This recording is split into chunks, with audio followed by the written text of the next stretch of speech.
United States of America and to the republic for which it stands, one nation, under God, indivisible, with liberty and justice for all.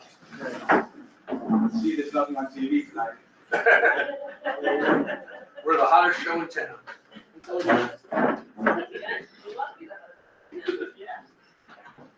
All right, I'm Mike Barnes.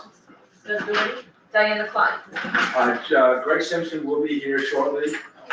Joe LeCondre will be not here shortly. All right, first order of business, basically, we're gonna talk about public comment. Now, the thing is, though, what I want you to understand is the public comment deals with the moratorium ban. We have a public hearing in that, so you can hold your comments and questions at that point. If anybody wants to talk about something else other than the moratorium, have these, then do you have the sheet? Can everybody hear back there? Looks like there maybe. And just come in close to the microphone. Okay, just give us a chance to write down your name. Don Bootstra, Boonstra.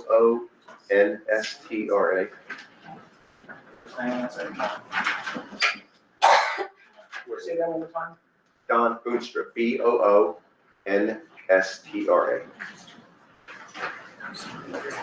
142 Steel Paved Road. Okay. This will be real quick. We've had an issue since probably, I'm not sure when the county did Hurley Mountain Road, but I guess it was maybe April or May. And right by the bend by my road, right by Road Farms, they made it so high that, and I talked to you, Diane, about this, and I've talked to Mike about this, Schultes, that when you have to make the left onto my road from here, it's extremely dangerous, especially since we have a blind spot over here besides. We had to launch off this berm and then go into two big bumps that were caused by a drainage pipe that was put in, and the pavement has settled there. So now you go over this berm and then you go into these two big bumps. It's a very dangerous situation. My neighbors are also concerned. Not a lot of us on that street, but it's an issue. Mike was very good about getting back to me early on, but lately I really didn't want to come here. I haven't gotten any response from him. I just checked my email now to make sure he didn't send me something. If he did, I apologize, but I don't believe he did.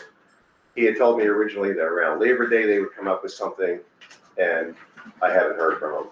I realize you have Joy Lane construction, that's probably a precedent, I understand that, but this is a dangerous situation. Here's the thing, but this is a county road. Well, it's a county road, but you're gonna have to work with the county because it goes into a town road, and the town road is no better than the county So in road. other words, it's a road going into field, it's a county road going into field. Yeah. But Diane, did you ever go down there, or? If you had mentioned it to me, it didn't seem that bad, but I had mentioned it to Mike and then he was gonna. No, it's pretty bad, especially, I mean, it rocks you like crazy when you pull off of there. What's your address? 142 Steel Paved. So if you could just look into it and Mike could get back to me. Do me a favor, write down your phone number, I'll look into it. Okay. Is Mike coming to me? I thought he was. I just don't deliver it. What do you think? Wait. I'll go. That's what they did, rather than ask us. I just want to know if there's a plan or something. You're gonna have an issue with your, I'm sorry. You're gonna have an issue once it snows to plow there. And I served on a council like this for 12 years, so I know about expenses. And I know how equipment's expensive. And if your plow guy goes out, field paved, onto that, he's gonna rip the plow off. Unless he's, brings it up. And if he forgets to bring it up, you're done. Okay, You're looking at major expenses, so. okay, all right. All right, that's all I I have. will call tomorrow. Okay, thank you. Janet Cross? I'm gonna talk about the Terrigen plant stuff. Okay.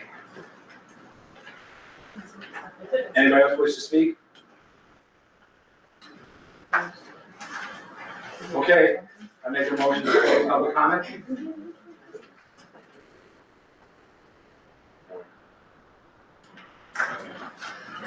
We're not talking about Terrigen. All right.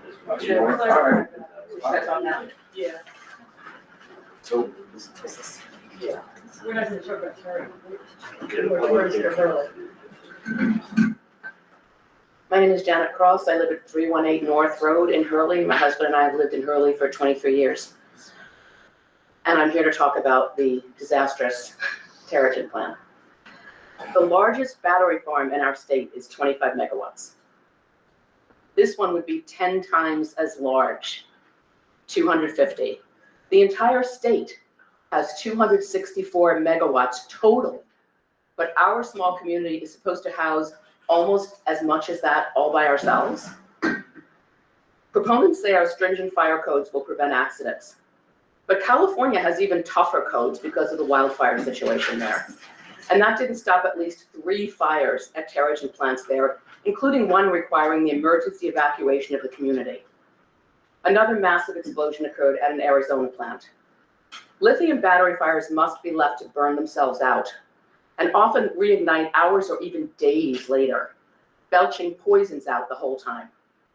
The Gateway Energy fire in San Diego burned for 7 days, spewing poisonous chemicals into the air and the soil.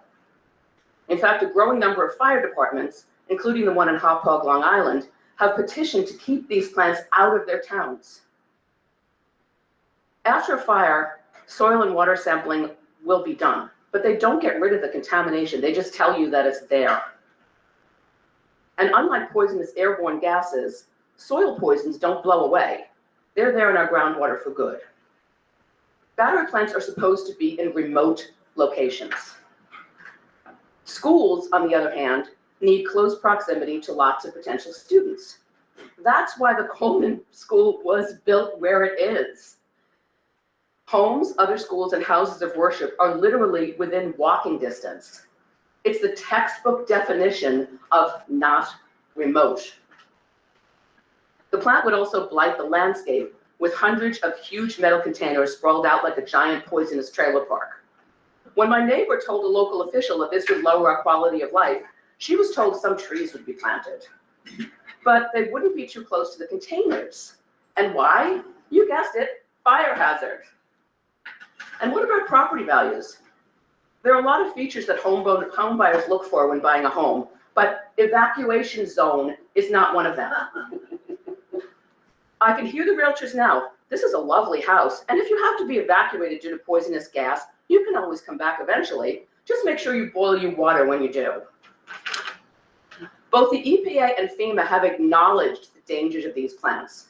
And to quote the EPA, research is still ongoing into the most effective method of preventing spread of fire.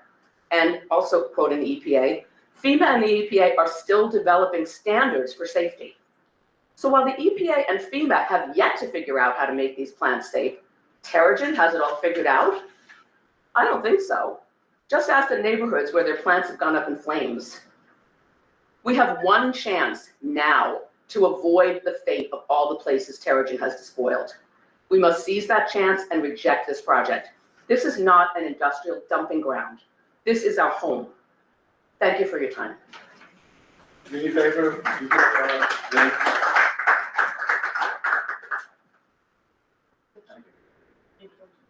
Anybody else wish to speak?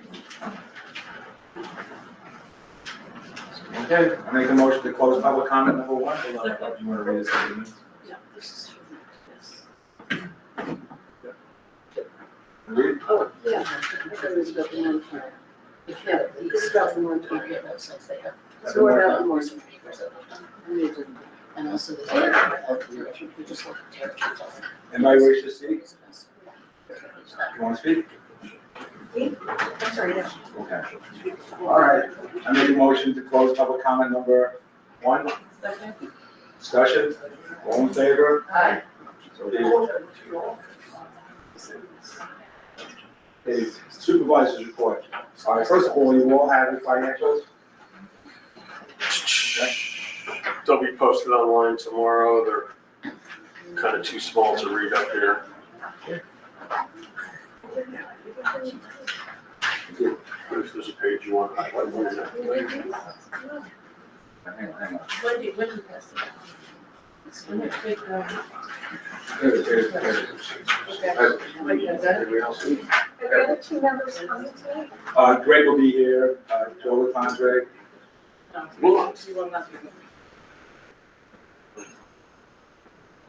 Okay, so guys, I want you to look at this thing here, go over this thing carefully, and on the next meeting, we'll approve this. Okay. You just got all this, go through the whole process here. Going to. All right. You want to talk about, the crosswalk right now? Probably too close. All right, I just want to say something that on on Main Street and on Early Avenue, there are new crosswalks there with ADA compliant paths that are going through there. We are now in the process of looking at a program called New York, this is from the DOS, Department of State, it's called the revitalization program. We are looking now to put in sidewalks on Millbrook, going towards the school more or less, because otherwise those crosswalks are facetious, they don't mean anything. So we're gonna try to get that. I spoke to our grant writer, and I spoke to the people there, and this is part of revitalization, is getting sidewalks being put down there. The problem arises now is that this is a county road, it's a county road, so we have to get the county involved with this thing. Knowing very well that if we apply for this grant, it doesn't cost them anything, and they agree to it more or less. But they're the ones that are gonna have to put it in more or less, and they're gonna have to work with the neighbors and everything. Come through here. Right. I also want to talk about we have issues. This is and we have a lot of problems. We had a mold problem here, a mold problem. We're filing an insurance claim here. We had Paul and Clark did an inspection on this building here, and this building needs a lot of Band-Aids coming through here. So we're gonna some of it can be done in-house, but most of it has to be done with the contractor coming through. And we've contacted one contractor so far about coming in and fixing the soffits and fixing the part of the roof more or less. That might cause the issue here. Can we talk, did we announce the 21 speed limit?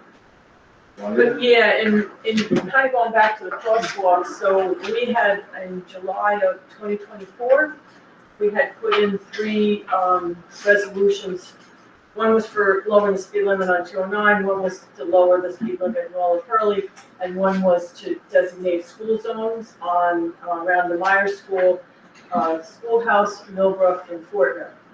We did get back from the New York State Department of Transportation, the DOT. They did not approve, Mike had already mentioned this, 209 and the town speed limits, but they did come back and approve school zone. We asked for 15 miles, they gave us 20 miles per hour. Schoolhouse and Millbrook only, because Fortner's not adjacent to the school property. But we did get that. I know that the signs are already up for 20-mile-an-hour school zone signs on Millbrook. And we have a resolution tonight to pass to get the signs, the town, Schoolhouse is a town road. So we have a resolution to buy the signs and get those installed on Schoolhouse. right, and the thing is that with Schoolhouse, I asked Mike Schultz, there's a 30-mile-an-hour sign right now. I asked him if he can take that down. He already said, no, we should put it up there because if there's no sign there at all, it means 55 miles an hour. So at least 30 miles an hour, and once we get the new sign, Mike will put it up at the Army more or less. So. Hopefully we'll try to do that as soon as possible. And I spoke to Juan Figueroa, he will station a car around the school to make sure that it's, everybody's in compliance. So those of you guys who live around there, go slow. No, but enforcement is really key in the whole thing. We can put up signs, but unless we have some enforcement, so it's really great that the sheriff's department is gonna help us out with that. And I know on the state troopers on Walton Lane hang out there also now. Yeah, Oh, yeah. good, there's a lot of speed there, Yeah, that's yeah, and true. in fact, he hung out there for about an hour and caught 6 speeders. That's more money for us. But the thing is though, in fact, I forget the person who lives on Walton Lane, he allowed to stay in his parking, in his driveway. I forget. Oscar Jones. Oscar Jones? Oscar's the very first house, Bill Ruffin across the street too. he owns a team with the land across the street. Right, but he doesn't even live in Howard. Who does? He's in Rosendale out there. No, Oscar lives in Harlem. Oh, okay. Okay. They have a house there and a trailer. And Mike, while we're on safety, can I bring up an issue that's been, I know the state turned us down on our speed limit for 209, which is pretty sad seeing that everything from here to the state line everything has a speed limit except for the road. And also lights. That brings up the problem that we have, and that's why we have the speed sign out here to get data. But people are coming south on 209 and see traffic coming, and they make a 45-degree angle at 50 miles an hour in Russell Road. And the people that are riding bicycles on the rail trail are not following the signage that the state put up. The signs that are on the rail trail were put there by the state DOT because that's their right of way. And somebody's gonna get hurt, seriously hurt or killed there. And Mike, you said the other day you were there and you were walking and somebody came flying in and that screeched when somebody went right through the stop sign. There is stop signs on both sides of that, of Russell Road for the rail trail. And there's also signs in there that say bicyclists must dismount. Bicyclists have to obey the rules of the road, just like a vehicle. And my suggestion, if we can't have bicycles on that trail safely, then ban bicycles. Because it's getting dangerous. I mean, little kids coming out with their parents right across. I live on Russell Road and It's I terrible. near misses all the time and I appreciate that you put the cones there, right? So we actually, Mike came and put some cones 2 or 3 times a day. Every time I go in and out of Russell Road, I have to move them because people push them over to the side. So we kind of made them so that you kind of have to, slow down. They take them and move them over the side, so 2 or 3 times a day I was moving them. Now 2 of them are gone, It's a missing. serious problem. And It's a bad I'm problem. gonna talk to Dave Corrigan about maybe getting some flashing yellow lights there or red lights for those signs. And Because we not put only brand do new they signs go up across, ourselves. but half the time they have, like, I've had beeped, hitting the brakes and beeping. They have headsets on, so they don't hear you anyway, they just go right across. It's a terrible situation. And I know people wanna ride their bicycles down and now it's a connector to Kingston. But they have to obey the rules or somebody's gonna get seriously hurt or killed there. It's getting worse. I appreciate, that bikers should obey the rules of the road. And that would be great if the cars also obeyed the rules of the road. Yes. Because they don't. And the bikers aren't gonna kill motorists. The motorists are gonna kill the bikers. And also, I ride my bike all over Hurley, on the rail trail, on Hurley Ave. I don't ride on 209. And I see motorists breaking all the rules all the time. All the time. That's a state right of way. It's not a town road right of way. Anyway, And the state put the signs up. Yes. The state put the big ass speed limit signs on Hurley Ave. Nobody obeys the speed limit on Hurley Ave. we are, Well, okay. I do. I just want to say something also, I'm going to add to it also. Ever since the accident occurred on Labor Day, where that fatality happened, the state and the county have been real nice to us, to make sure. They gave us 2 new speed signs, and they allowed us to put it on 209. The only problem with those speed signs is that it's not solar, which means that if I give it to Mike to put up on there, he's got to pull them down every week or so and have them recharged, which is a pain doing this kind of thing. I spoke to Sarah Hanna, Stresser, and we are applying for a $100,000 grant to get solar speed signs with cameras on 209, to put those on there. And we're working on this thing, so we can get this thing. And just the fact that the state came down and told us that we cannot put speed signs on 209, let's come a little more on that part. A little too late in that aspect of it, but we're still going to be pushing to lower the speed limit. This is 209 is called a pass-through. I know what the word means. I don't know how it's used there. Or it's a pass-through, but everywhere else, as Mike Schultz has mentioned, you go to Marltown, it goes down to 40. You go into Akron, it goes into 35. You go down towards Ellenville and into Spring Lake, down to 30, 40. Now, when I spoke to Lee Zimmer, who was the in charge of the DOT, why we were denied that, he said basically is that there was a lot of businesses in Marltown, a lot of intersections in Marltown. They don't have a rail trail. We have a rail trail. And then in Spring Glen, where it's even less housing there, it goes down to 40 around Spring Glen. So things are like, it's full of it.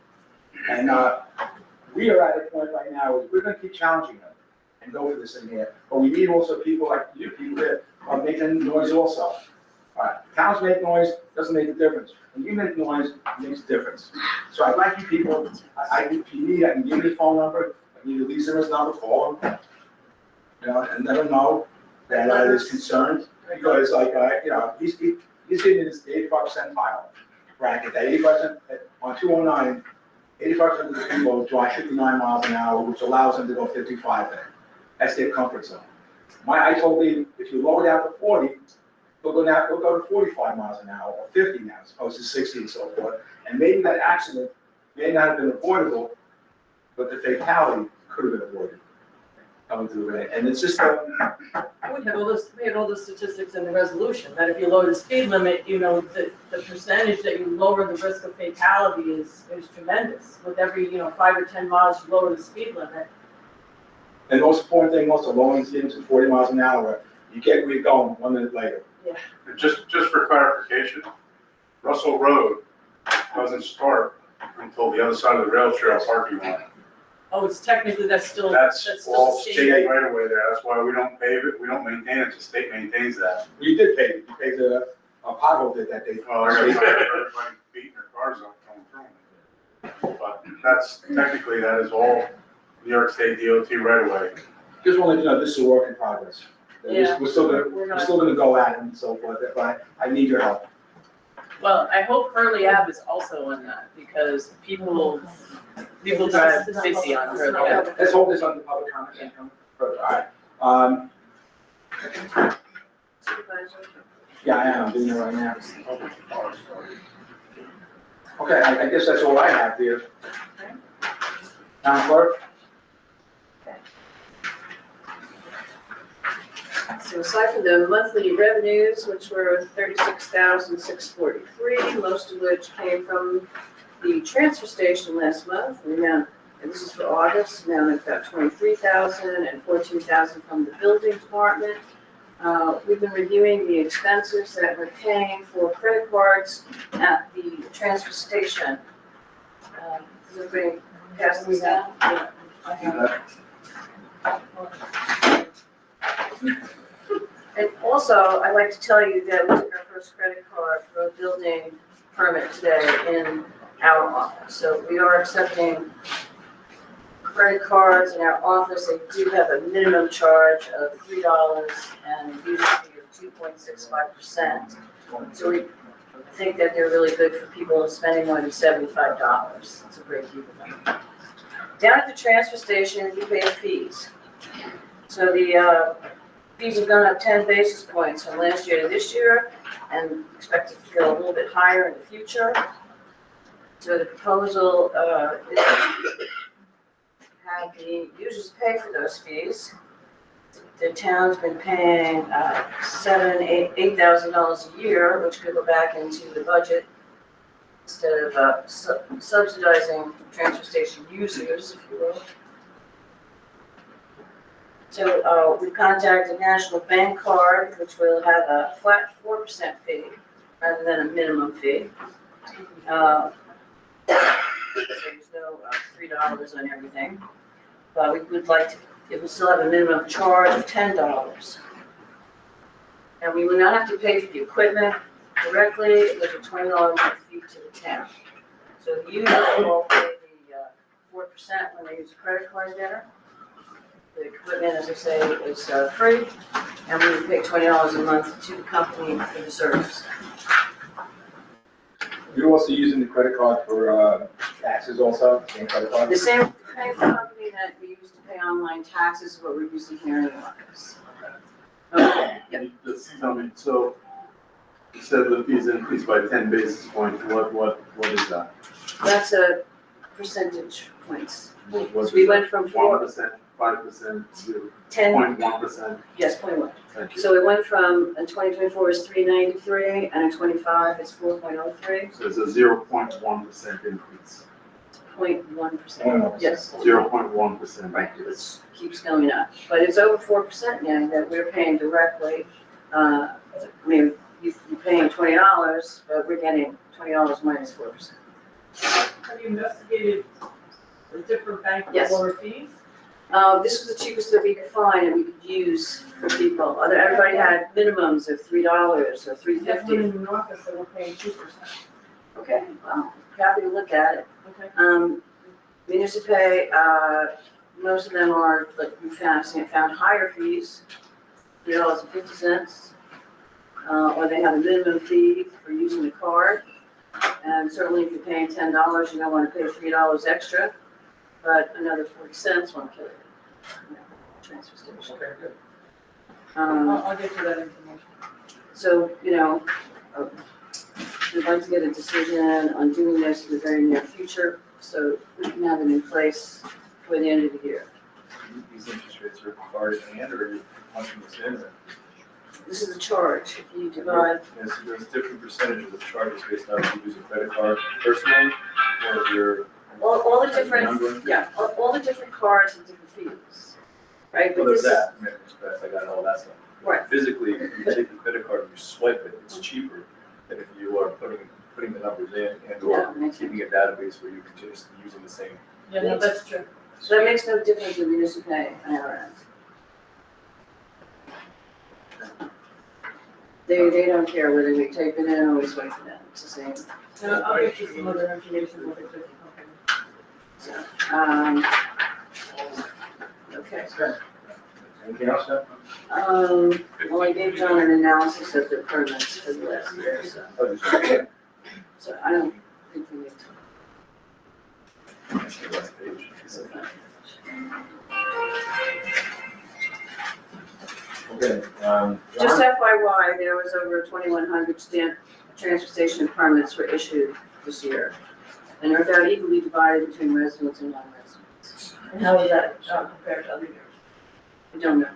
So what's the, then in here you say the top cities, really West Shirley's only 125. It's just, this is. I know that.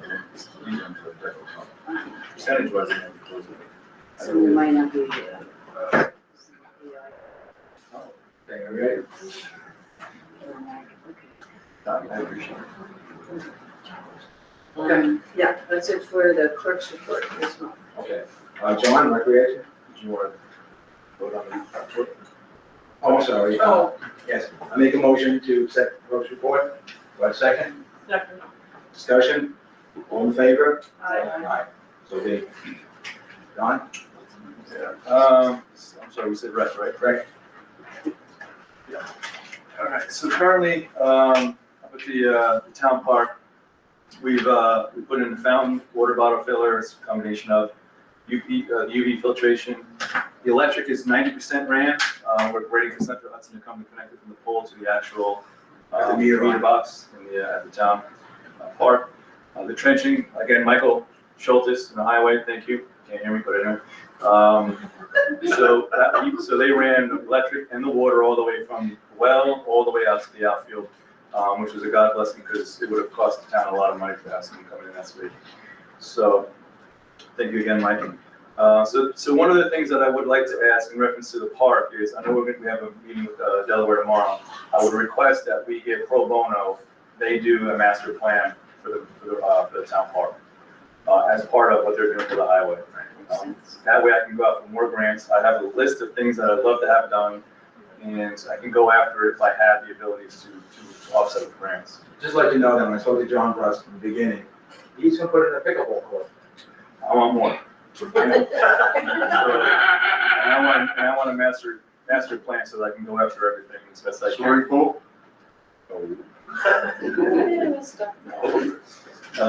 However, moving forward, we had early day, I thought it was great. I know it's not quite what we wanted to get at this point, but my recommendation to the town board was to establish a committee for early day. I believe volunteers from the community could better serve rather than the rec department, with myself and 4 other people roughly doing as much as we can. I mean, I know that you all helped out too, but I would love to see like 5 people from West Early, 5 people from Oral Early, and whatever, and come together and let's create something great for early. Being early day, it can be a different day, it can be different things, and we spoke about different ideas. But I would like the town board to move forward to establish that committee. I have no problem chairing it this year and moving out of that position, after the committee is, well endowed. So that's something that I'd like to see happen. And really should, if you want to make this thing go, it has to happen in January. It should be starting in January. We should be soliciting donations and things of that nature.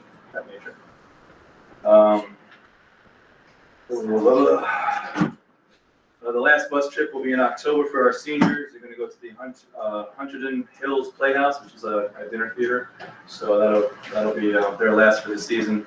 To note, the September bus trip was canceled, so we will see a little bit of revenues left over. That money was primarily grant monies from both Green County and Sterling Marshall that we use. So I would love to see that money be put into a reserve account for next year to offset more costs for the senior bus trips. I did put a little increase in there for the budget, but with this, we should pay for everything that they've been requesting over the last several years. And, I need to, with the board's approval, I need to purchase aluminum pots. Our senior soups are gonna be starting soon, and I borrowed them last year, so I'd like to have the town. Oh, still happening here. No, I take it back. Yeah. So I mean, that's pretty much it in a nutshell. If you guys have anything for me? Yeah, I do. I want to thank you, John. That's good. Thank you. Bring up our- Yeah.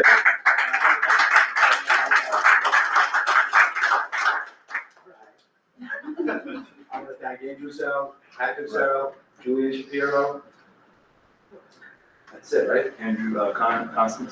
Andrew Constant. Yeah, but I would also love it from the town Now, board. quickly. I would love it from the town board, all the personnel that came that day and provided their services, and then it should come, a nice letter from the town board, should go out to those persons, and it would be really great, showing, the respect that we have for them, and hopefully they'll come back next year. I will get that from the town board. Okay. Are you all set for senior soups? I think so. The early libraries are gonna, yep, I think everything's staying the same. Julian's gonna do the soups, in his kitchen off Broadway. And then, the library is gonna assist us in, getting volunteers and such. And, town board members have helped in the past, so. Okay, all right. Mike, you want to speak? Highway Department? I always want to talk. You want to talk about Highway Department? Yeah, we finished the first leg of Joy's Lane, the longest piece. I gotta say something. I haven't gotten one phone call of speeders on Joy's Lane since you started. Well, we took care of that by keeping machines on the road. I was up there before I came to the meeting, and I saw a couple residents, they're pretty pleased. We have about 300 foot left to do from where we started south to where they put that V-drive system in that one house that was flooding. We're gonna try to get that done, and then we're gonna box it out, and we're gonna temporarily pave it for the winter time. And then in the spring, we gotta come back and do a little bit more on Lucas Avenue end. There's another couple 100 feet of pipe that we have to replace and a catch basin. And once that's finished, then we'll pave the whole thing and put the speed humps in. It's unbelievable how much water was in there in the spring. And then we're working in 18 inches of water and 7 feet in the ground. One of the most difficult drainage jobs that we've tackled since I came on board, and the men did a wonderful job. They simply amaze me with their talent. They keep growing every year. I was told by one of the contractors that does work for the town, and he's surprised that we were able to do it. And I said, yeah, we're getting it done. But the problem with Joy's Lane was it was so wet when we dug it out, we ended up using 3 times as much gravel. But it's looking good. I don't know if anybody's been up there today, but take a run through there. It's starting to come together pretty good. Did you open the road? Did you open the road? No, not yet. It's hard to drive. Yeah, I mean, people can drive through there if they want right now, They could- but I keep it closed on the 911 list. And hopefully after the summer, change some people's driving habits.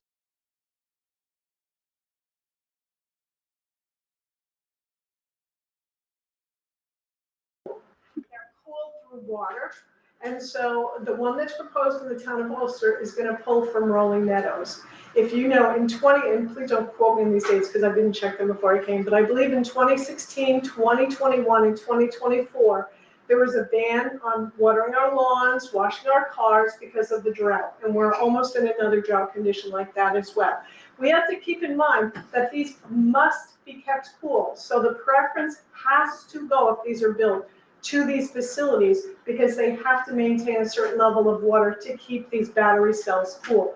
that's gonna pull more water from us for our availability to be able to be used. So that hasn't come up and no one's addressed that, but that's a very serious issue, given climate change, given the things that have happened so far to date, and the amount of time that we've been in a drought condition as well. So that really needs to, Cooper Lake and all the associated reservoirs that supply water here. And there was another project, the glide path, I think it was the glide path, was turned down because the amount of water it would take for that project. This is even much, much, much larger than that. So it's another thing we really have to take seriously and take into consideration for this. So thank you again for your support. We really do appreciate that. And I'll submit these for.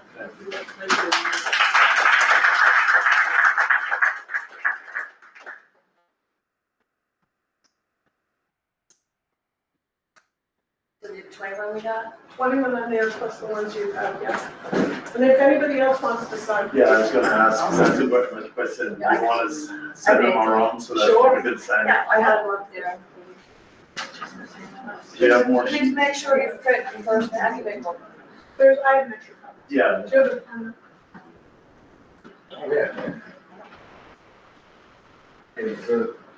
Anybody else? No. Julian Freed, but we just came up with the petition so that we could move the meeting along a little more quickly. Oh. Julian, Yeah. want to speak? All right, it's hard to hear down here.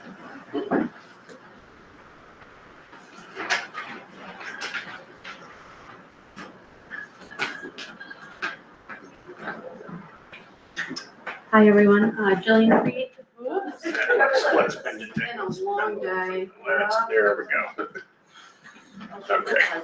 Civil mechanics. 128 Raina Street. Good evening, and thank you Supervisor Bombs and town board members for bringing forward this very important discussion. On behalf of many concerned residents that are concerned about a different project. I want to sincerely thank you for considering a temporary moratorium on battery energy storage system, BESS, in Hurley. This step is not just procedural, it's a critical safeguard for our community. By taking this action, you are giving the town the time it needs to carefully study the risks and establish the proper protections before any such facilities are placed near our homes, schools, and neighborhoods. It's important to note that many towns across New York began with temporary moratoria, just as Hurley is considering tonight. But once they studied the zoning, environmental, and public safety issues, the results were clear. The risks could not be mitigated. That is why communities like Dwaynesburg, Carmel, Yorktown, Mount Kisco, Montgomery, and West Seneca moved from pause to outright bans. This pattern tells us something important. The dangers are real, and they are incompatible with residential neighborhoods. I also want to be clear. Tonight, I'm only here to support a temporary moratorium for Hurley. What other towns ultimately decide to do after their studies is their choice. Our focus right now is simply this first step, protecting Hurley through a pause so that the evidence can be fully reviewed. My printer is running out of ink. We are not opposed to progress, but we must ensure it does not come at the expense of safety. A moratorium is the necessary first step, giving Hurley the chance to follow the evidence, learn from other towns, and ultimately prevent these dangerous facilities from being forced into our community. Thank you again for prioritizing safety and well-being of Hurley residents. I'm happy to be a member of your community. Also, I got this list here. This is a list of New York municipalities with best moratoriums or bans. So just when you hear that moratoriums are illegal, because I have seen that in the articles, this proves that's not the case. Out of 28 of these, 5 of these are banned. So 17% of these have went to full ban. The rest of them are moratorium. It has the dates in which they've been enacted and whether they've been continued. And there seems to be a lot of these that just continue and continue their moratorium to just keep going. So. Thank you.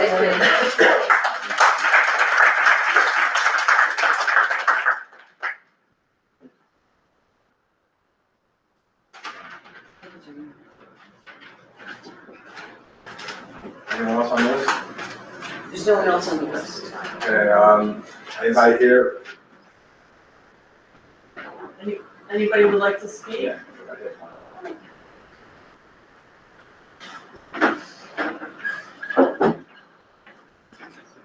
Ann Zaradnik, 447 Hillside Drive. What's your name again? Ann Zaradnik, Zahradnik. So I understand, we're just talking about the moratorium, but a confluence of issues has come up for me for this, so I have a question. So one of the many risks of any hypothetical best storage facility is that property values will go down. It's guaranteed, property values will go down, and you had talked about the valuations earlier. What happens when property values, everybody within the evacuation zone, their homes go down by 30%? What's the process for the town? Raise your taxes by 30%. Very good. I'm just saying, like, if it goes down by 30% of value, then obviously something's gotta be changed in the town. So, everybody get reevaluated, just automatically? Do we have to sue the town for a reevaluation? What's the process? You can agree with it. Right, you have agreements day every year. In May, when you get your tax bill, they'll give you a time that you can come and fight your tax bill. So you're gonna need more than one day if everybody's property values in town go down by 30%. And then I guess it's the next assessment, right, the next evaluation. The grievance day occurs around May 1st. It's always right after Memorial Day. It's like the last Tuesday in May. Is Wendy here, Wendy? Yeah, it's the Tuesday, he's right, Jeremy's right, it's usually the Tuesday after Memorial Day or the last Tuesday of the month.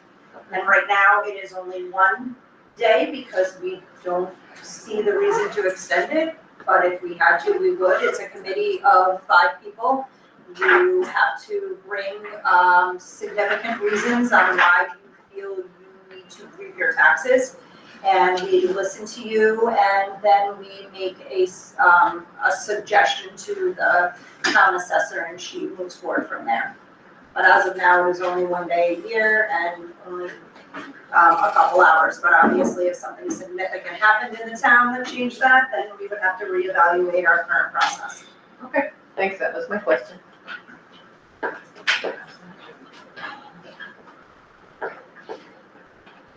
There's no one else on the list. Anybody else wish to speak?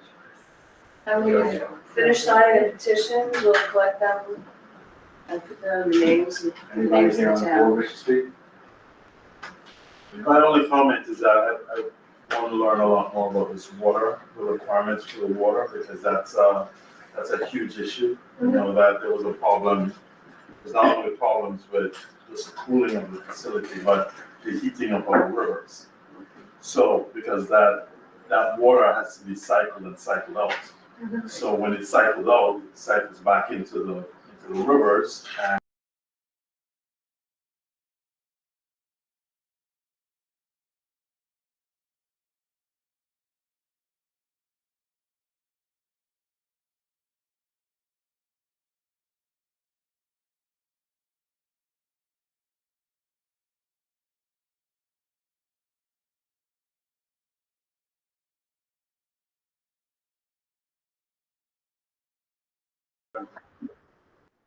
first.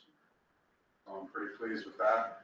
We paved, believe it or not, we actually got about a mile of road paved this year, in between everything else that we were doing. It gets difficult when you have 9 men and 3 or 4 are out on vacation and trying to get this construction project done. But we got a lot done, and we still have a lot to do. We have a lot of potholes yet to tackle. We're a little behind on potholes, but we'll get it all done in October. So I thank everybody for their patience. At the public comment, somebody on Theo Peak mentioned that big drop from Glen Mountain Road to Theo Peak. Is that- Yes. And they said that they talked to you about it. Yes, that's one of the things that are on our list. They put a lot of blacktop down at Glen Mountain Road, they had blacktop, and there's a couple of the intersections that are a little rough, so we gotta tighten them up. Is that from us, or is that from the County, so in other words, is it the county that's gonna, and the county paved Rolling Mountain Road, they put it on pretty thick, so coming off Rolling Mountain Road on the fill page is quite a drop. so in other words, it has to be the county that does the, No, we're gonna just put an apron on about 50 foot in and needs it there anyway on tailgate. It's just, you know, we're planning, we figure either the week of the 12th or the week of the 19th we'll be out doing a lot of that work. October? Yeah, we have to coordinate too, because we share a roller with Woodstock and Town of Ulster. We picked up the old paver, so we have our own paver, but we share that roller, so everybody's rushing to try to get year-end stuff done right now. The plant closes the week before Thanksgiving, the Tuesday before Thanksgiving, I think. So we have 6 weeks about to get everything done. But I'm just wondering, because he's going back. Hey, thank you, Highway Department, thank you, guys, they work hard. They do. I know Joy's They like, would, Maybe. travel. All right, And I just want to add one thing, is that we couldn't have got Joy's Lane completed towards the end without the help of Marbletown, Woodstock, nice. the Sopus, Ulster County Highway Department. They all chipped in 10-wheelers for us, which made hauling the dirt out and up to the highway garage that much faster, because they can haul 2 and 3 times the amount that our little 6-wheelers can. And the dirt that we've taken out of there, we stockpile up in the back, and we're gonna screen it next year and make a ton of topsoil that we use when we do these projects, so we don't have to buy topsoil. So, it's, moving on. We do. It's the name of the game. Okay, all right, Do more with less. so do you want to talk about the building department, or just show the, Just the report. It's up on the screen. yeah, this is the, building department monthly report.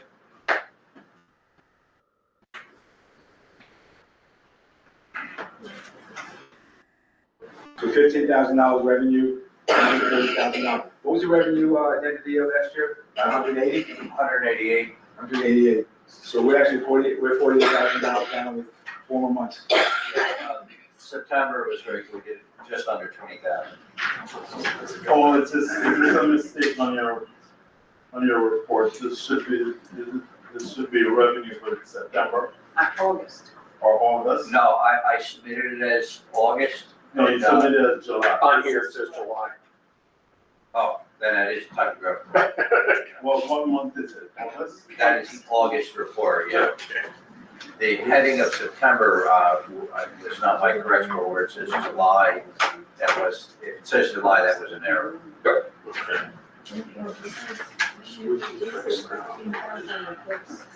I have a slight differential, you Yeah, want to figure out it's why. different than clerks.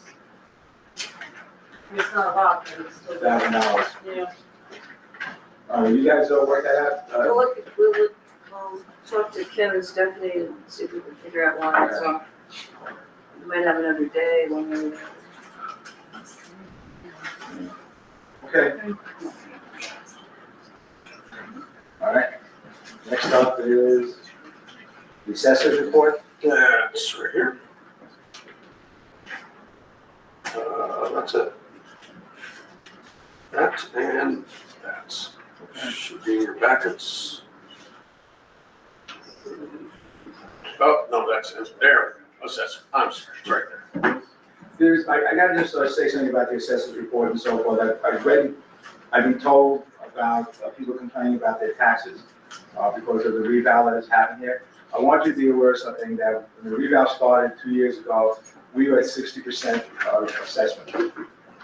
The state requires us to get that low, you have to do a total revaluation. We did a revaluation. We're now to, when we finished it, we were up to 100%. All right, now what happened was a lot of houses, not a lot of houses, every house increased in value.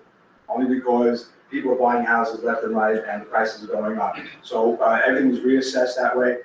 To keep things calm and easy, we lowered the tax rate. So basically, unless you had a real huge reevaluation, the taxes should not have gone up that much, or should have stayed the same, or even gone a little lower. However, Antiora's tax went up extremely high. That's a school tax. We have nothing to do with that. You know, what basically is we send them the assessments that we have here. They then decide on what it is, how they want to do that. I know I got my bill from Ontario, and mine was up like $2,000 over the last year. Kingston up also. Understand. our thing was, this reevaluation that we did, it is up to Ontario and Kingston to set their rates more, so it has nothing to do with that. I do want to say something, after about 8 months, after the revaluation happened, we are now down to 92% assessment, which means that the price of houses have gone up 8% in 8 months.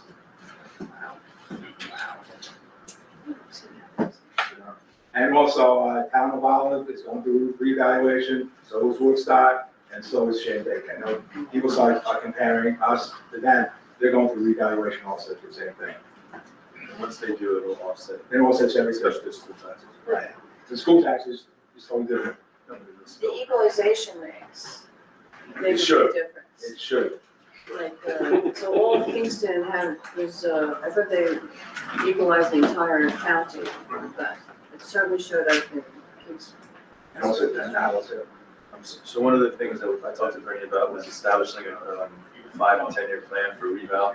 So it should roughly be about $5,000 a year that we're putting away for the next cost of that evaluation. We got lucky talking money this time, it's over $100,000. It was 110,000. So these are things that we should start thinking about now. Okay. It might happen fast. 5,000 a year, not gonna. Well, now with the rate of, correct. Even if you had 10 years, it's not gonna go down.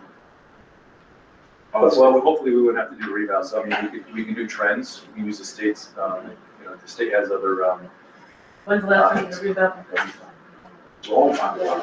yeah, I mean, we were, when I was in, it was in the 90s. Right. It stayed pretty steady, then, but COVID, my last 2 years, it just went through the roof.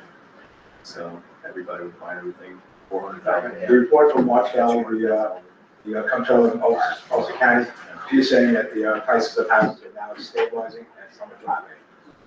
So hopefully, our reval will hold in place for us.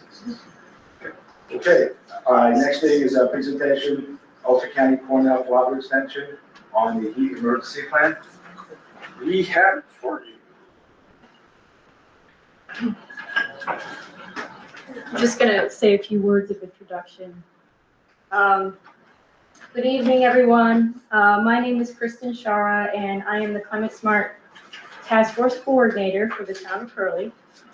Our task force has a threefold mission to help Hurley reduce greenhouse gas emissions, adapt to a changing climate, and raise awareness about the effects of climate change. Established in 2020, the task force is composed of Lynn Bailey, Aaron Sorensen, and myself, all volunteers dedicated to this work. Please check out our website, climatesmarthurley.org, for more information. Website created by Lynn, by the way. Tonight, we're asking the town board to adopt a heat emergency plan developed by Anna Parrott-McGrew of Cornell Cooperative Extension in collaboration with members of the Safety Committee. Before I turn the presentation over to Anna, I want to highlight 2 key points. First, this heat emergency plan directly supports 2 of our task force goals, helping our community to adapt to rising temperatures linked to climate change and increasing awareness about the potentially serious effects heat emergencies pose to Hurley residents. Second, I want to extend my sincere thanks to Betsy Blair of the Safety Committee for her capable leadership on this project, to Anna for her dedicated work, and to the town board for considering this important topic. So, thank you. I also want to thank you, Lynn, Aaron. You guys are wonderful. You guys actually, you pulled in 2 grants for a total of $55,000 into the town of Hurley. Grants that was pulled in, we now have electric, we have electric, a lawnmower, electric riding mower, electric going through here more or less.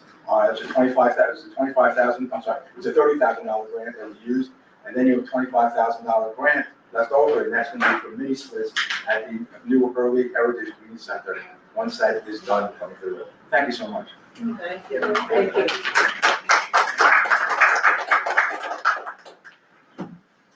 Okay, let's get that going for you. So I know you have a lot on the agenda, so I'll try to keep this brief and to the point. So go to the next slide. I do just want to mention that funding for this project, it was at no cost to the town to conduct this. This is funded through Climate Resilience Partnership, which is a collection of these 6 counties, the cooperative extensions in each county. We get funding from the Hudson River Estuary Program, Cornell Water Resource Institute, and Environmental Protection Funds to complete projects like this at no cost to local municipalities. Oh, I apologize for the formatting, but you can kind of get the gist of this. The reason behind the plan, we're seeing an increase in hot days, specifically over 90 degrees, potentially over 95 degrees. That is projected to increase over in the coming years. The squash map on the left shows our base period, 81 to 2010, where we were only seeing, roughly a week of maybe 7 days of days over 90. Projecting out to the 2080s, we're looking at potentially up to high 50s days of over 90 degrees, potentially even warmer, sometimes sequentially where we're experiencing longer term heat waves. And while the weather's been great, think back to June, early July, we've already experienced several of those this year. So this plan is really an introductory plan for the town. It has a lot of room for growth over time as it's developed, but the basic key provisions are establishing the town supervisor as the lead coordinator. Just once a heat emergency is declared at the county level, this plan would go into action. The town supervisor would then delegate responsibilities from there. It establishes town hall as well as both libraries as cooling centers during their operating hours. So that simply means advertising them as a cool space for residents to go during those heat events.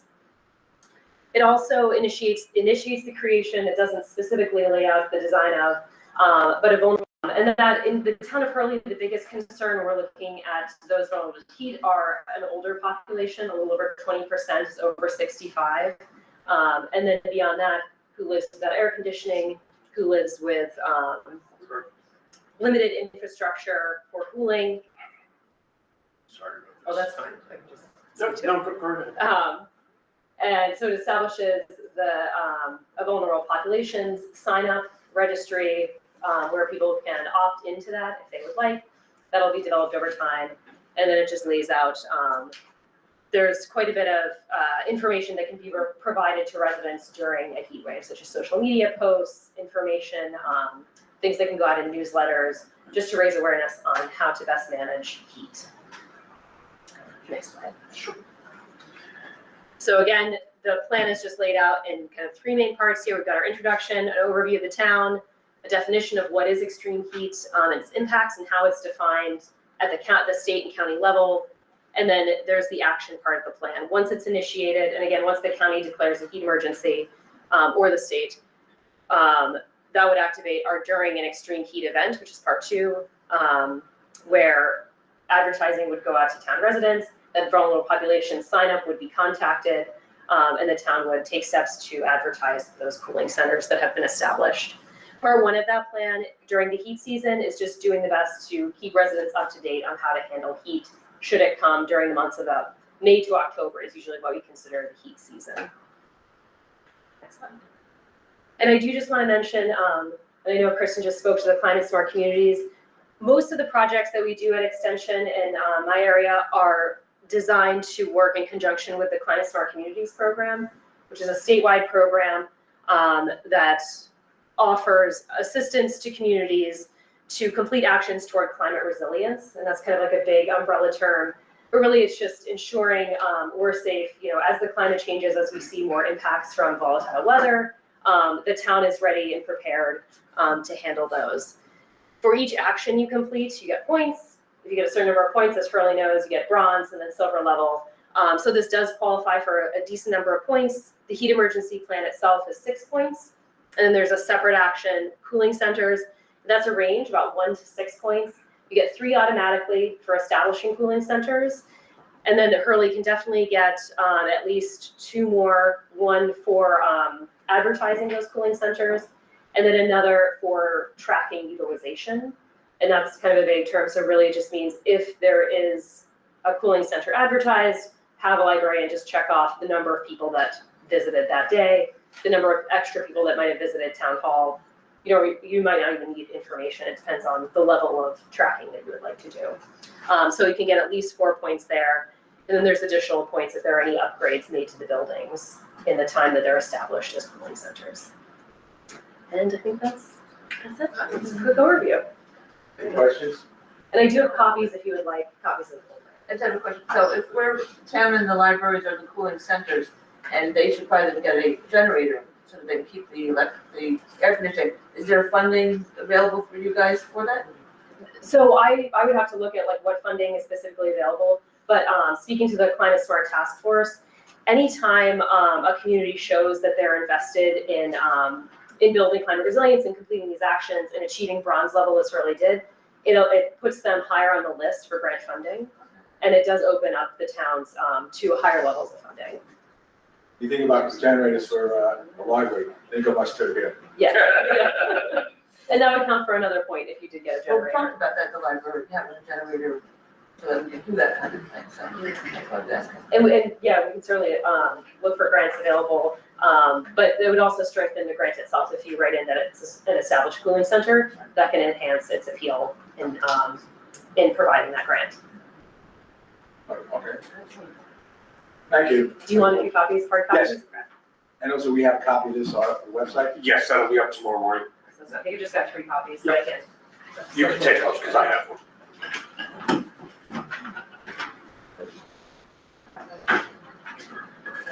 I just want to add one more thing that I forgot to mention, the tax cap. John, right now, the budget's being worked on, it's 2% tax cap. What's happening right now, there's a bill in front of Kathy Hochul to make the ambulance service not part of the tax cap. It has not been signed yet. So in the sense, what we have to do here, we have to actually set up a public hearing to make a local law, to raise the tax cap, with all the tax. If we can, we're not, in other words, right. In other words, if EMS is counted as part of outcome, we're over the tax cap. If it doesn't, then we're under tax cap. So to ensure the fact that, to make sure, I wanted to have a resolution. Get to be prepared. Yes, so maybe, Liz? Last year, right? We did this last year. We did this last year, yes. Same week. Same reason. So we have to go make, have a public hearing following. Sure. For October 8th, It's only a week away. or 14th. October 14th. 14th. 7 months. All right. Okay. Public hearings right now. The first one is Peter Stott and Sylvia Berkman. That's you. That's me. I'm Pete. Can I do it from here and speak to you, or do you need me up there? Could you stand by the mic? It's just, we'll get better sound for the video too.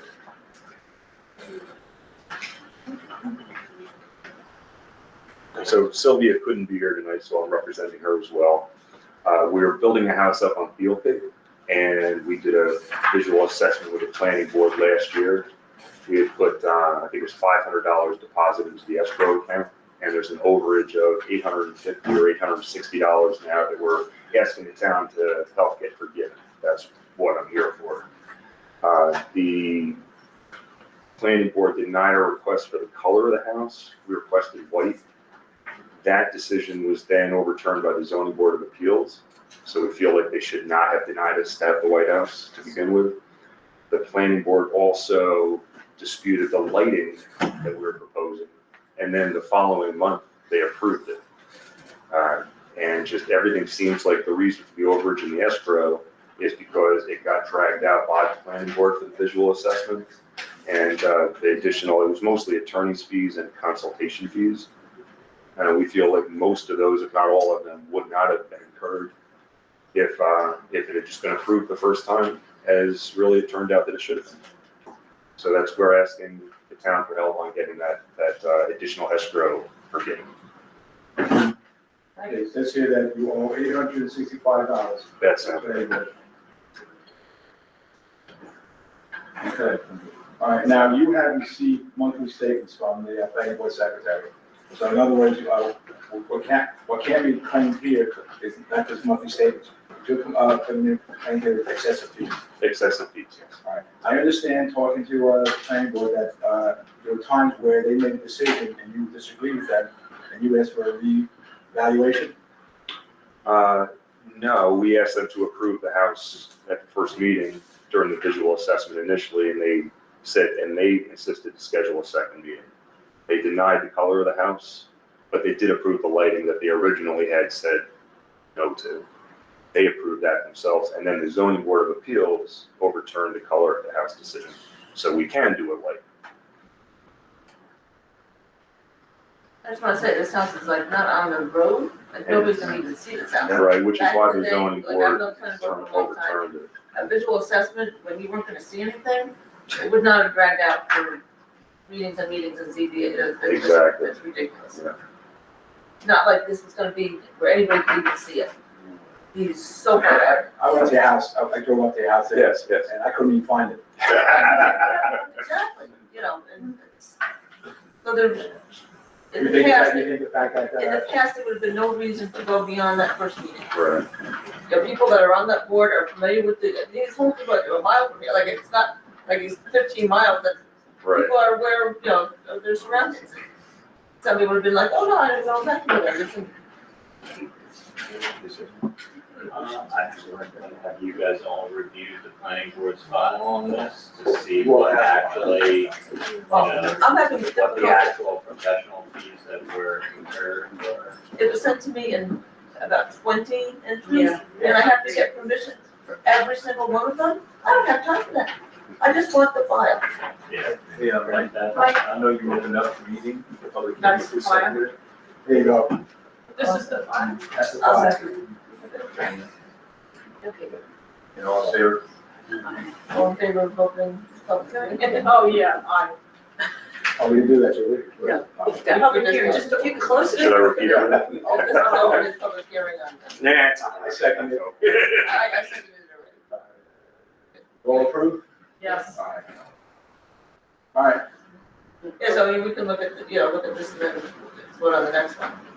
That would be what I'd recommend. You guys know the different criteria, as Mike pointed out, this is an issue in which, there were no, timely, bills being sent or invoices being sent. This is a challenge as to whether the professional fees, which were required for evaluating the project were reasonable and necessary.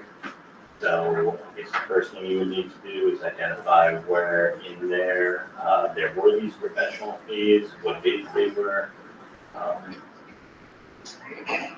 utilized, and what they were utilized for. And then from there, decide whether, it was reasonable and necessary with regard to the site plan and application of the board plan.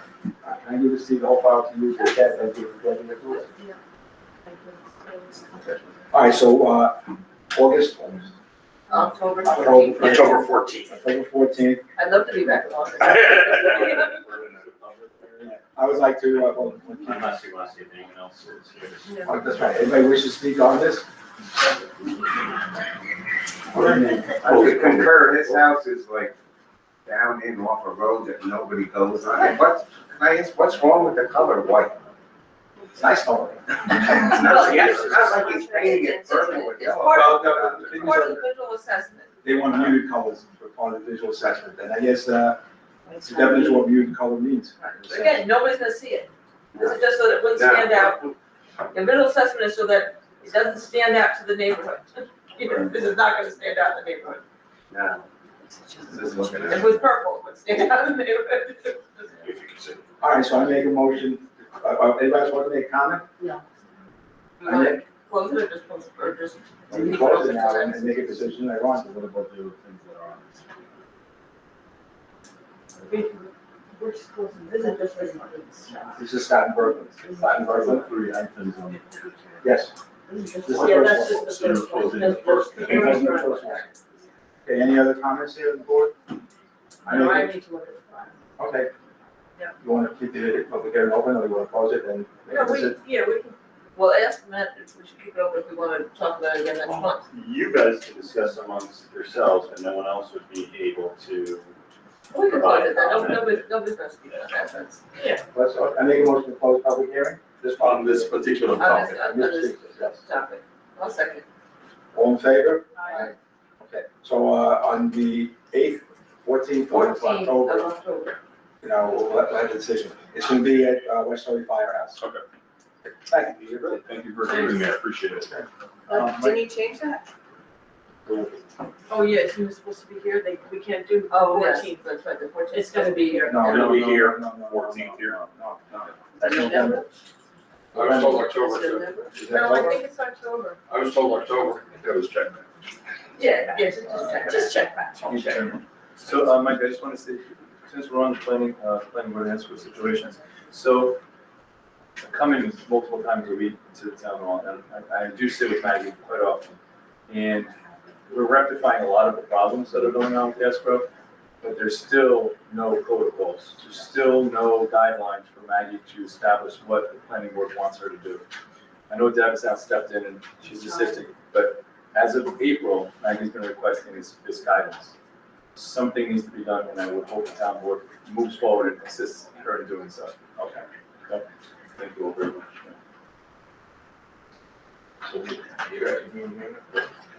I read that. One thing also, we had a town board meeting on, Veterans Day, November. Yeah, it's Tuesday, we moved that to. That'll be Wednesday, the 12th. Moved it to Wednesday, 12th, November 12th. I'm not going back, I'm flying back from San Diego. I come in early, I should be back, I'm flying in the alternate, that should be okay. Okay. As long as it's like, All right, make a motion to open up, a public hearing on the false alarms. Is that a second? Second by Gregory. All in favor? Okay. There's no one signed up. Well, then, does Paul want to make it? Like it's Paul's today? I have a question, what I had proposed, suggested some amendments to the original proposal, were those incorporated to the final draft? I also, I do not know. Draft is in the packet. It's in the packet.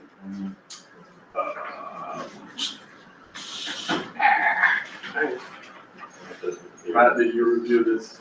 I've reviewed this, I've heard the different things, I do have a different draft as well, but I guess the only issue that is involved is basically that this basically creates additional duties for the building department, which, again, the building department, as you guys are aware, often has a, difficult time keeping up with the duties that currently are before them. We've had to hire for recently the part-timer to finish up the, so that was a concern that their department raised. One of my suggestions would be under this, there's basically a requirement that someone is keeping records of these false alarms, that the same department that is writing those records could be keeping those records and then sending, or potentially once it gets to the third one, in which then they violated the law, then sending it to the code enforcement officer, who can then write up an appearance ticket for court. But basically not requiring the code enforcement department to maintain these records themselves each and every time that there is a false alarm call. I also have a suggestion. They're supposed to issue a warning on the second visit, is that not correct? After the second, there should be a written warning. Well, under this, everything is done by the. Well, but they have to get the report from the fire department. Correct. So I was wondering if when you show up, I mean, if there's a triplicate form that just records the fire, I mean, obviously you must record these in some fashion. And if they're going back, It's electronic. well, maybe we could have a triplicate form that you could leave there as a second warning, to make a warning. And on the third time, then it goes here, and they'll send out the certified letter. Who will send that? The building department can send it certified letter. Did you read this, Paul? Because it does talk a lot about every part. So I don't have a problem with the law. My problem was with everything is the building department shall do this, shall do this, shall. Right, that's what I'm saying. Right, shall take it to court, that should be in May. It shouldn't mandate me to do the same action in 3 different ways, which is inefficient and wasteful. I don't have the resources to be that efficient. These are clerical. These are not, you're not gonna No, be for going. example, after the 3rd time, I shall send registered mail, I shall send regular mail, I shall post the building. These are clerical though. They're not you going to a site. So you're Yes. not physically The leaving. third, no, the third one is I have to physically go post the So the building, third. even after sending it to. That's inefficient.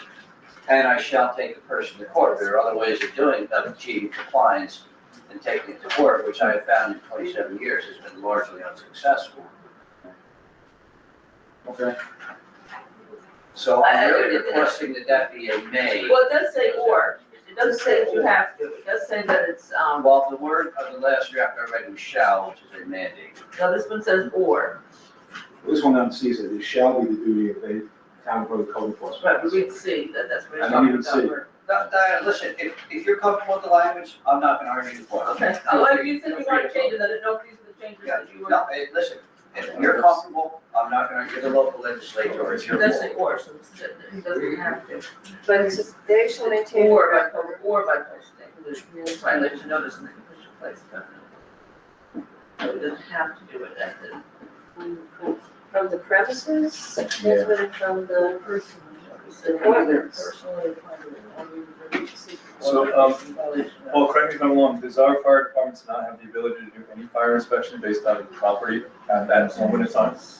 Fire inspections, you have to be code certified at least to the level of PSI. And we don't have anybody in our fire department currently do that. That I'm aware of. Right, yes. All right. In code, I don't think we. So what do you want to change it to may or shall? Or see, or so that shall be or Well, may this, be? it does say shall. But this is still requiring basically them to keep the records, and again, if that's, what you guys want to do. And I think the fire department guy said it's not gonna be that, this doesn't happen a lot, it's like one person, it's one person's gonna be, it's more of a, like a one-time thing, it's not gonna be, every month there's gonna be somebody's 3rd time. Well, And it's not like, it's not like somebody burnt their bacon and their fire alarm went off and there's smoke in the house, that's not a false alarm. Deb, I think we're referring to one specific entity that continues to happen. So it's not something that happened quite often, Right. but it's this It's one entity that continues to happen, which is drawing us to this conclusion. So we're drafting this based on one entity. However, so I don't think it's gonna impose so much on the Right, crowd. and I think that if it does impose, we can change it, Right. because it turns out to If be it more turns than. out to be much more than expected, then we'll make modifications. And that'll come from your office. Right. So I was suggesting there's some way to issue the warning on the premises when it We use the occurs. fire departments, I believe it's all done electronically, so there isn't. There isn't a way to do that, because you're requiring them to send out a warning after the 2nd one, and then also, as I started writing out, there's a 3rd one, then you have an action to take. And it's any code, Any code officer. All right, we wanna leave it the way it is? yeah, well, and like, we could, We can change if it. we have changes, but it should not really be. You wanna- So I just have one question, and Matt, I need some legal guidance here. So if there is a problem, who does it come back to? And what do you? What if there is a false alarm and recurring incidents? So Which the is the false problem. alarm, recurring incidents, basically the fire departments are responding to those, but then they have to send a report to the building department. Now, the building department keeps track of them, and when there are 2, they send out the notice either by personal service or they do the posting on the property as well as sending by certified mail, which is gonna cost the town. Not only their time to do that, but also any other incidentals. Then upon a 3rd call, a 3rd report is sent to them. They then can send out the notice basically saying, you've been fined, whatever it is, $500 or $250 for the first time.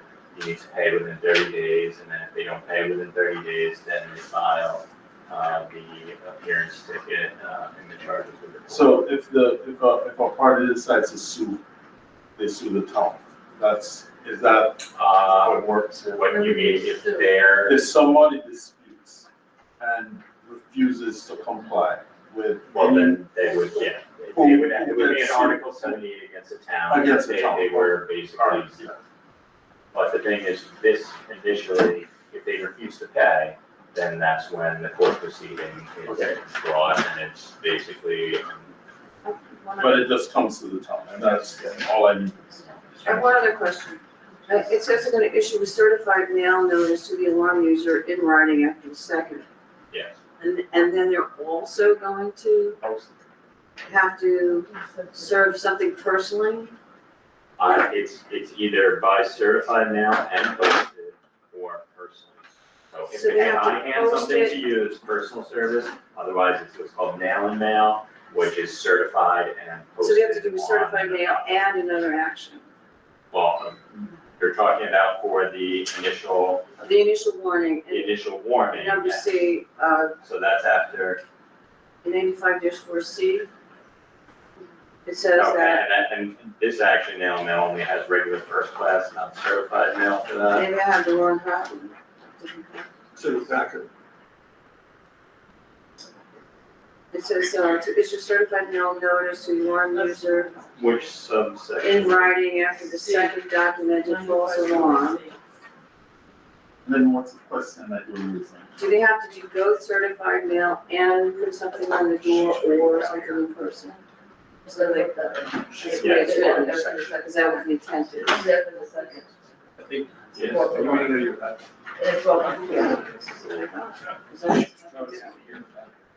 Well, I took the packet. Yours is first class, yours is. In section C. Section 2, section, So the notice is a prerequisite Section 4. for basically making them aware that the third, before they're charged with the third, right, the third. So- they have to do both certified mailing and show up at your door. Yes, no, they either personally serve it or they mail it out. Okay, so this is So why, it's supposed to mirror what's under the civil procedure law for different types of service methods. And generally, when you can't personally serve someone, there's alternative service methods, which include the mailing and posting on the property door. so this says that they have to send them certified mail in writing, period. And then it says, such notice shall be served either personally or by posting. Trying to understand what the concern is. They're sending it, for the warning, they have to do both both certified mail, I'm just trying to make sure that's the intention. And they also have to go out there in I'm person. not interpreting it. I don't see that at all. I see Um, one or the other. Certified mail.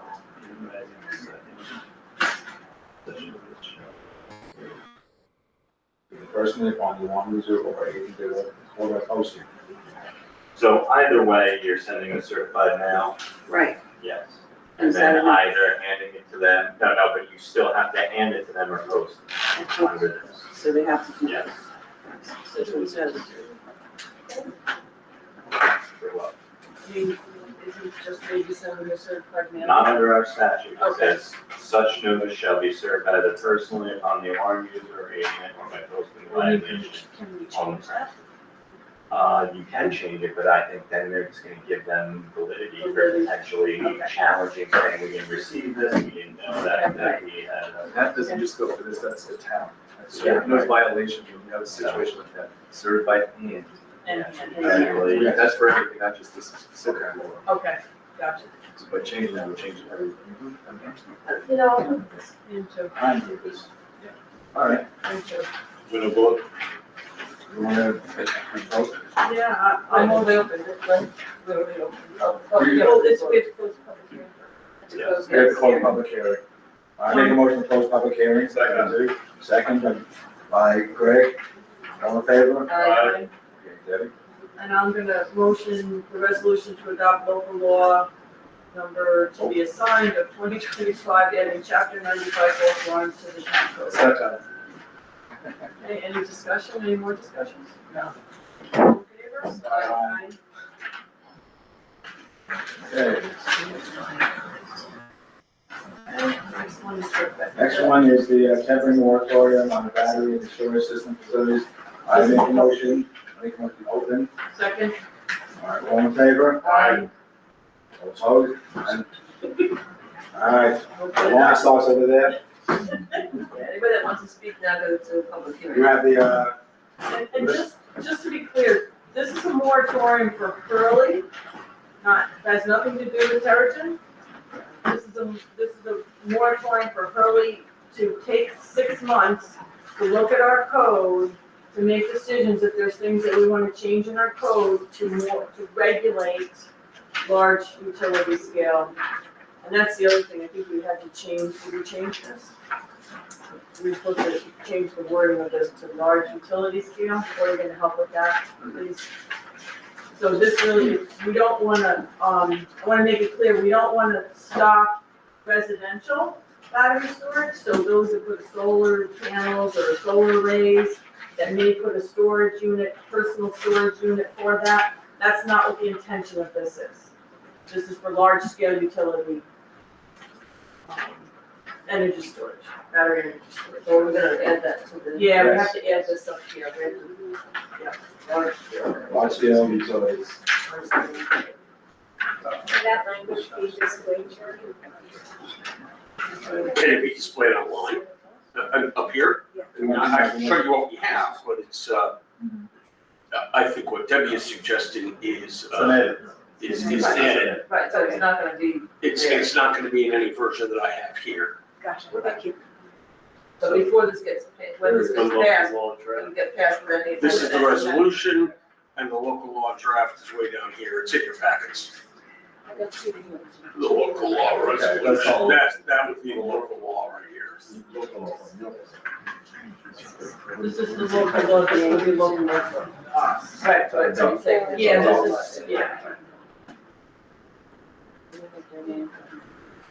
All right, I have a letter from Kathy McMahon regarding this issue.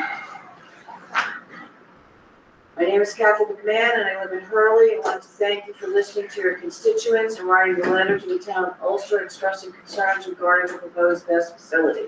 I support the proposed moratorium to be discussed and acted upon tonight.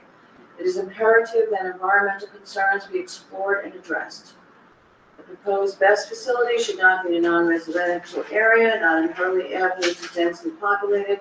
Thank you for supporting the concerns of Hurley citizens. So she talked about both things.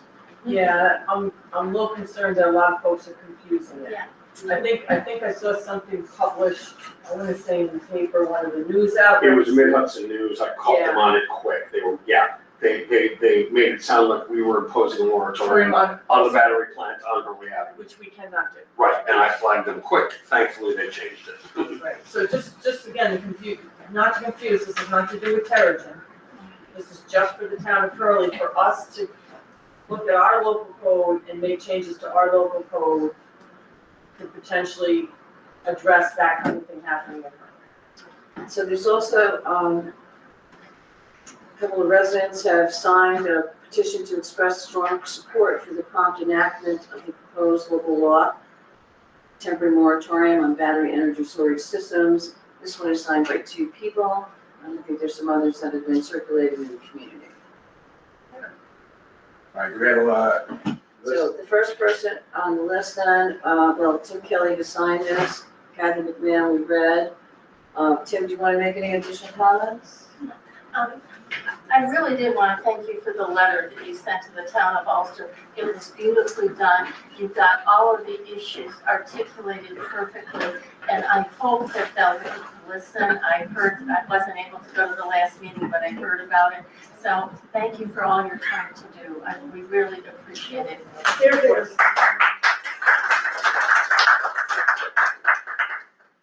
Right, good evening, Supervisor Bombs, members of the board. I rise tonight in strong support. My name's Tim Kelly. I live at 119 Griffin Drive, right here in Old Hurley. And I rise tonight in strong support of a moratorium on large-scale battery storage facilities here in the town of Hurley. This is not a decision to be rushed or taken lightly. The technology being proposed in the nearby town of Ulster particularly cabinet-style lithium-ion storage, carries risks that are not hypothetical. Across the country, these facilities have experienced fires, explosions, and toxic releases that are extraordinarily difficult to control, even in places that are deemed state-of-the-art.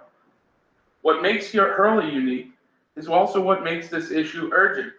We're a small town with densely populated residential neighborhoods, schools, and houses of worship. We also have a lot of large-scale tracts that are available that would be potential sites for these types of facilities with easy interconnection across the creek and right up onto Hurley Avenue to that same subjected Central Hudson substation. Citing an industrial energy experiment in the middle of such of a community would be a grave miscalculation.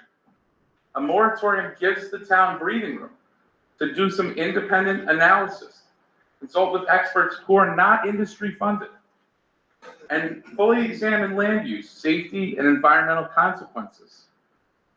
I urge you to resist political pressure and glossy assurances. Declaring these facilities safe before conducting any type of rigorous local review would not only jeopardize public trust, but also expose this town to potential liability. A moratorium is a prudent, balanced step that signals to our residents that their health, safety, and property values come first. Let's take the time to get this right. Hurley deserves nothing less. Thank you for your time.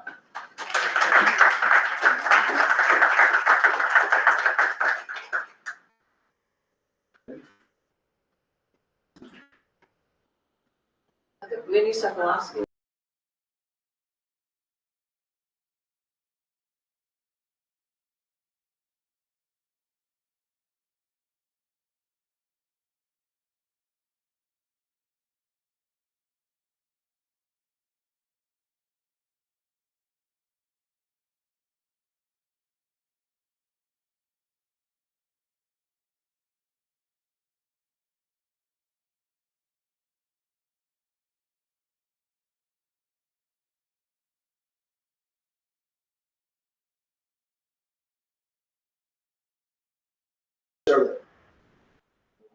About the plan coming through. They would like myself, a couple of board members to go visit some best plants down in New York City. My response was, I'd rather go see the ones in Warwick where there's a fire. Yep. I don't need to see something that's working. They're saying it's in a residential area. Yes, 9 megawatts. So like, I'd rather see the one in Warwick where they've had 2 fires in 1 year. They didn't agree to that yet, right? They gave me a bunch of best houses in New York City. Again, the large one's 9 megawatts. There's one that's being built on Astoria that where Michelle Hinchy and Sarah Hanna referenced more or less, which is 100 megawatts. First of all, it's not there yet, and it's actually the Polenta power plant. That's a coal peaker plant there that is now in a brownfield area. It's 100 megawatts when it goes online, but it hasn't gone online yet, and it's inside an environmental justice area. One of the concerns that I have about this plant is, all your concerns really concern me. It's the noise level. Right. The noise level is tremendous. They theorize it's like 42 decibels of sounds, 24 hours a day, 7 days a week going through there. And when we spoke to Mark Turner, he said we can balance that out by putting trees around the area, and our response was more kindling. Going that way. So this is something what happened. I had spoken to a physicist down in Virginia who works on best plants, and he said that he thinks they're all safe, but the way you get about denying this plant is the noise. Is the noise level, because this is a hazard coming through here. I know that New York City has a high decibel of 47 decibels. Anything greater than 47 decibels has to be shut down.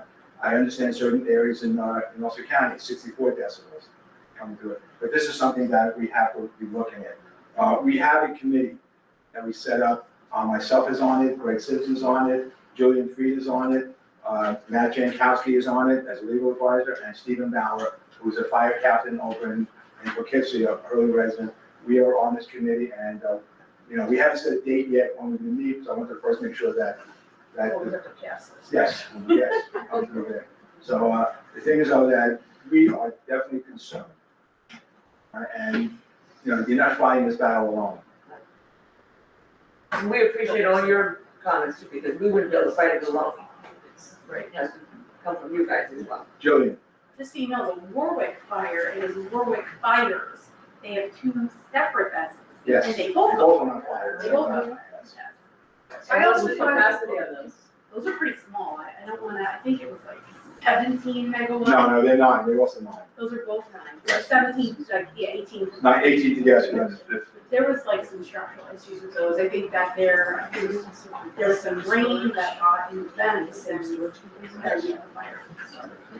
There's only one that's two. And one of the things, one last thing I just wanted to say, going back to our meeting with Sarah Hanna and Michelle, Sarah Hanna noted that less than 1% of these batteries fail. Well, we're talking 300 containers with thousands of batteries in each one. So 1%, less than 1%, you say it's 0.5%, we're talking about 10 or 15. My Steve said there'd be a million, Steve Ballard said there's a million batteries. I understand, I'm just saying that you're talking about 10 or 15, that's enough to start a thermal runaway.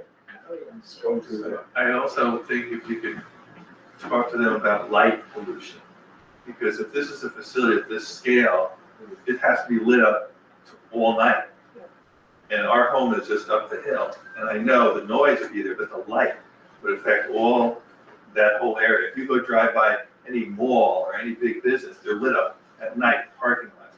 But this whole facility would be lit, and, at night, so I think that's another issue that they're not really considering talking about. That would affect local wildlife as well.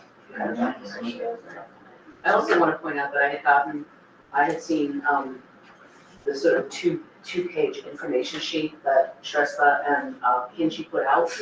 Every footnote, every single footnote is either from an entity that has an interest in having this plant here, or from Power Magazine, which is the house organ of the energy industry, or from Terrigen itself, or in one case, which I thought was especially creative, they cited a Times Union article where they're quoted. So they're literally citing their own quotes as a footnote. When we met with them, I pointed that out. And I said, all your talking points really are Terrigen's talking points, that where we spoke to Terrigen, and that's exactly what they told us. And one other thing too, the 3 Terrigen plants that burned in California, each one of them was safe. Yeah, California has the strictest fire codes in the country. Charles, Yeah, 2 things. One, on the lighting issue, according to their application, or their most recent revision of their application, it's not gonna be 24-hour a day lighting, it's gonna be motion censored lighting. Motion on what? On animals coming there? On people. Someone getting into the facility, but that's the way they categorize their lighting. So that's how they're. One other thing too, that I mentioned this before, to it also. One of the questions we had with Keith Overker from NYSERDA, we had a Zoom meeting with about 50, 60 people. A question was asked, why are you doing remote monitoring as opposed to on-site monitoring? And his response was, remote is just as good because you can do it here, blah, blah, blah. If you do on-site monitoring, you can spot the fire, however, they'll probably die. That's great. So Mike, there is a noise ordinance in the town of Ulster. What's the decibel level? 72, 64 section, yeah. 72 and 66, depending on the time of the day. So 66 is the lowest. That's hot. And by the way, that, the noise that happens are the fans that must be used to cool down. Are going through. 365 days a year. So, my public comment was regarding the proposed moratorium for Hurley. With regards to the Terrigen facility on Hurley Avenue, I calculated the compounded risk rate based on the national incident profile, and basically, it's like having a revolver with 10 bullets, right? With one in the chamber all the time, it's playing Russian roulette once a year to see if there's gonna be an incident. I think it's a 1 in 10 every year. And by the way, So that sucks. lithium batteries have a lifespan of 10 to 15 years. What do you do with It's that? gonna be Well, that's the other What do you thing, do with the that? technology is gonna wear out. They're just, I don't know. I want to point out, my first job out of college, I worked in the nuclear industry and nuclear submarines. And nuclear submarines are all about managing risk, right? Any engineer will tell you, just saying, oh, there's only a 1% chance of this happening is it's incomplete and it's bullshit way to assess risk, frankly. It's how likely is it to happen and how bad is it if it does happen? And if it's really bad, if there's only a 1% chance of something really bad happening, it's still a big risk. You have to look at risk and impact. So, yeah, it's just infuriating to me when Sarah Hannah says, oh, there's like a 1% chance this will happen. Yeah. Well, I'm sorry, 1% chance of awful is bad. I have a question for the. Well, this, One second, probably say, tell people that. to the story of the. So how will the Hurley moratorium, will it have any effect at all on the town of Ulster? No. No, but here's the thing, I just got word, just today itself, that there's Herigen is now considered a second site in Ulster and also a site in Hurley. Right, it's the one that's across the street, basically, near the church down It's there. one of the Hurley Flats. Right, So how, but so that's the difference. So that's something that we have to look at right here. about Because this. it's in the town of Hurley. Yes. I have a question, because you have referenced that you met with Sarah Hannah and Hinchey. Are you going to meet with them again? To be honest with you, we, both Debbie and myself, and also Sarah Pasty, who's the council person from Kingston. the ward that's right there, Ward right one and next so to forth. adjacent to. And try to talk to them, every time we brought a point up, they brought a counterpoint up. The point is, at the end, I just stopped talking. I mean, they were just entrenched. However, the next day, I read in the paper, they kind of backtracked a little bit. You know, where they were arguing about the safety things, just saying, well, we have to make sure it's safe. When they spoke to us, it is safe. Now also, we have to make sure that it is safe. So I got a feeling that they're feeling their comeuppance about this thing. I do want to say one thing, and this is something that I felt really upset about. I was asked by a reporter, if both of them are on the take. All right, and the thing is, I really hate that because I know Michelle Hinchy. I value her integrity. She's a fine person. If she believes this is safe, she believes it's safe. You can be wrong, but like, the things are that, her integrity is very impeccable. So. I gotta say, I spoke to Sarah Hannah when she had the shredding event in Kingston weekend before last, I think. And she was very big on that. We haven't gotten enough information to the public for the safety issues. But she was also, that she's telling me that they are supposed to have these facilities in dense areas. That's where they're supposed to be. Yeah, so, but she's trying to get some kind of a committee or a meeting together where we're gonna get information about what the safety issues are. That's, we asked her for, that's one of the things we asked her for, is you need to come out and start speaking to the public. And start, really opening up, taking questions, and come out and talk about safety versus, how to use it. And bring in independent, I asked them for independent people to come in, not the people terrorism, not the people that are behind these things, independent, experts to come in and speak. One quick question, where's the town of Ulster in this process with their moratorium? Is there? They are, they're for it. Full speed ahead. Well, some of them. I think. I think the supervisor and a few other board members, they're for it, though. The thing is though that we are seeing some pushback on some of the board members there going through. We don't know. We don't really know what's going on. No. The last thing we heard was that one of the board members asked the current town attorney to write a scenario for a positive declaration on his thing. That doesn't mean that it's gonna come through. He just wants to know exactly what does it mean if you have a positive declaration come through. Positive declaration means there's harm being done. But he seemed to indicate that, he thought that it should be, like, he had said that there was enough people that spoke up, there's been enough. Yeah, Sarah brought out that positive declaration should be whether. But one thing with a positive declaration then invites us and Kingston, it was fine. And the schools. And schools, it was fine. At this point right now, we asked to be an involved agency because we're right there, and we were turned down. We were given an interested agency, but interested party, which is what you guys are also. But now, if they come out with a POS deck and so forth, we can then challenge, like any course of any course of DSER and so forth. And we're gonna do that.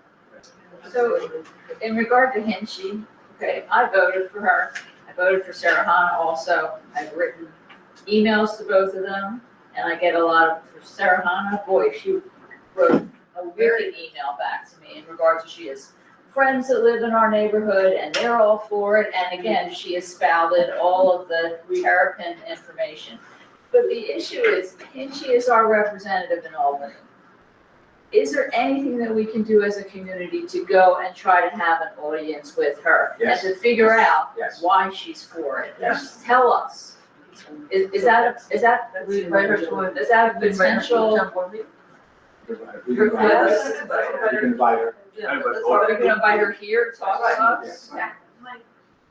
Julie, First of all, Oh, yes, sorry. I like that. Has anyone here emailed Michelle and Jean on a response? Because the I have. response is out of the office. Yeah, out of the I have office. sent her 6 emails now, and I have not gotten a single response. So, I don't know if you have better contact with her. and I have a maybe- cell number. I mean, I basically We wrote can to her saying, I organize a don't want to. meeting, because she's not, from all the people that I've spoken to, Yes, right. we've gotten Yeah, responses. one of the responses that Michelle gave me and gave us, that there were many people in favor of this program, but they're afraid to voice their opinion. Oh, come on. But I heard that. Okay, no, my response to that And bullshit. so does Tom Wilson. They're all saying that. I mean, like, if they're for this project, They should be. I mean, they should be out front then. That's right. Why not be out front? What's the big deal then? If that's what it is? Especially when you have, your representative in favor of it, what's to be afraid of then? I don't think she realizes how much damage this is doing to her reputation. It's significant. And It is. I don't think she really understands that. Can we ask her to come and speak to us? I realize, Betsy? so, your comment regarding the moratorium, I know you're trying to keep it to that, so I'm gonna Yes. try to direct my comment to that, which is, an area of exploration potentially is to understand, the governor's support for this. Which is in support of New York's clean energy plan. A lot of money was spent beefing up that substation. And that substation, if it were done, in my opinion, with these large plants in mind, that it was a segmented environmental review. And it was disingenuous. And I just think that bears some exploration by the town and by other towns. I just want to make one Okay, quick comment. I just find it all really interesting because we're talking about safety. The president of NYSERDA, who is developing standards to approve this, in her town in Duanesburg, it's banned. So I find, she's the CEO of NYSERDA, but it's banned in her town. What does that tell you? Can we, okay, can we hold off these comments until the second public comment? We just want to go through this real quickly. All right, and hopefully we can go right through it. So there are 42 signatures, some couple of them spoke on the petition to support the moratorium. Great, okay. Do you want to close? All right, I make a motion to close up the public comment period. Public hearing. Public hearing. Second. All right, all in favor? Aye. Okay, authorize supervisors to sign the updated SPCA contract. Are we gonna vote on? Are we gonna vote on this? Oh, I'm sorry. Okay, let's go back. Anyone have a motion with regard to the proposal? I have a motion. So we have to edit. There's a second.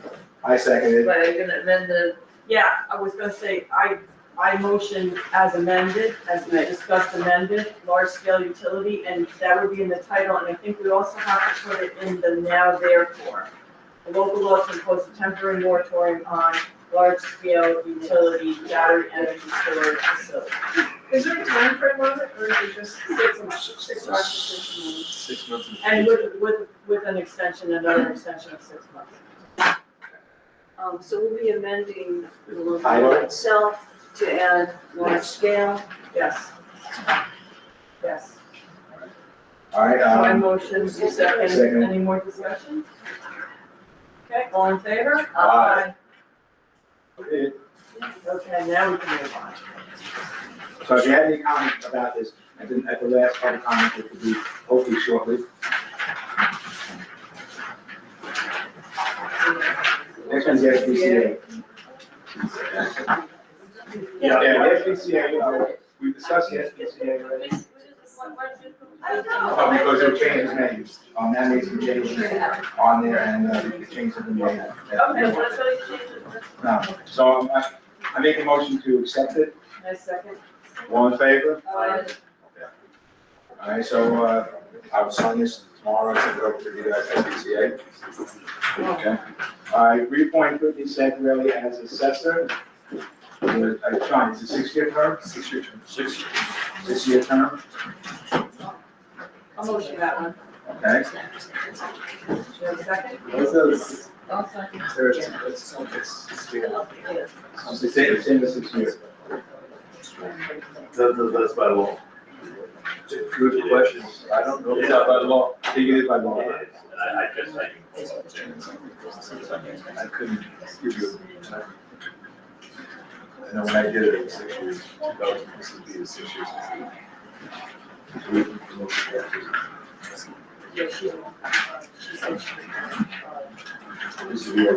Lynn said she was gonna, not. yeah, it's town law 24. We're gonna say town law 22. That says, Yeah, that town, the term of the office of assessor shall be 6 years unless the town retains board of assessors. Which term, in which case then each member of that board is appointed by the town. So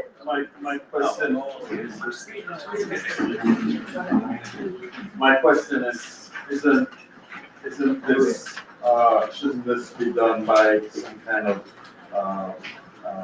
application? How many people apply? no, this is, she's already our assessor. Yeah, but that doesn't matter, I mean, her term is up. The period is up. So how can we just appoint somebody again without any? But I think it wasn't the whole purpose of this because there was some question, she was reappointed at the beginning of the year, but there was some No resolution. issue that she. But what it is, she was appointed on the organization meeting at the beginning. However, our supervisor requires a resolution that we didn't have on January. So this is the resolution basically. So we won't have to do this again Unless in it's- January?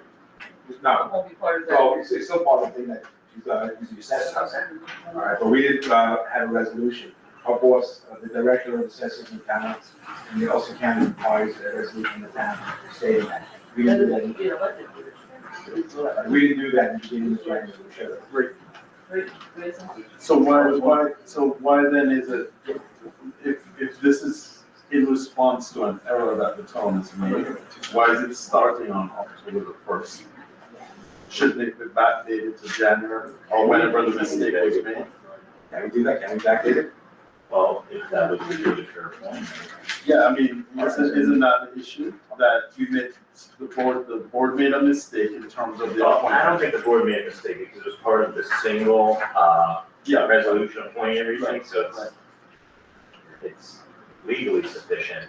But apparently the county wants a separate resolution for whatever their purpose is, or at least. But then it still should go back. Like What January. Gregory is saying, Yeah. it still should go back. And town appointed from October the, and this resolution there then needs to reflect that the appointment, how the appointment was made, such that the date of commencement begins on January, whatever the date of the organizing meeting was, that resolution was passed.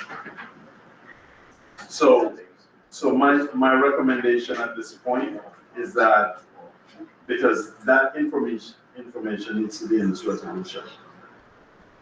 We don't have that right? So my suggestion is that we do that at the workshop meeting in a couple of weeks. Because I'm sorry about this, but.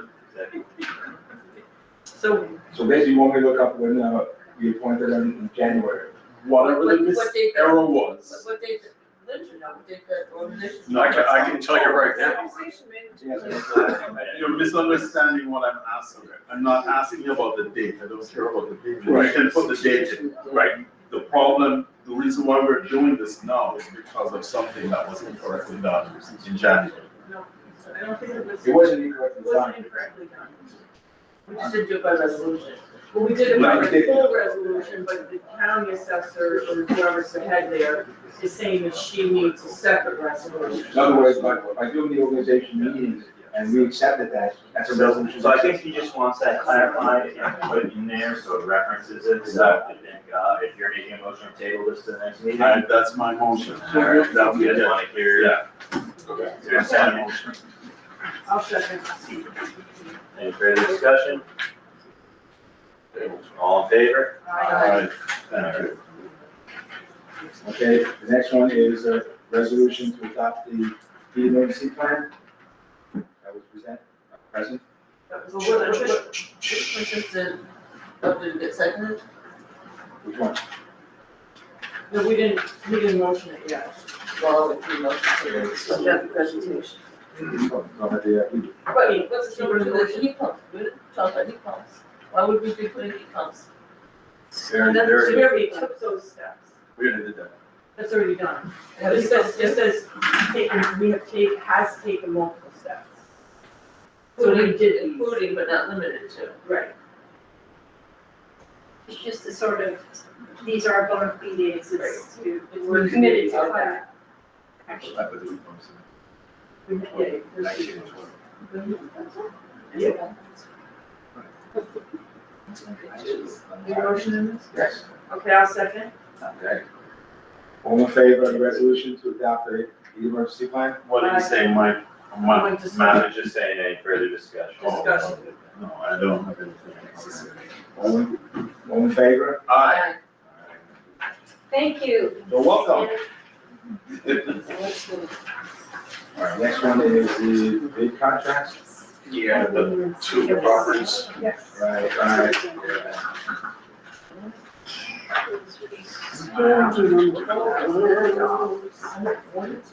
That, we didn't take that one.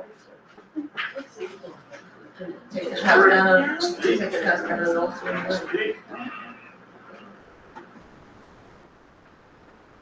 Okay, on the first one, this is the,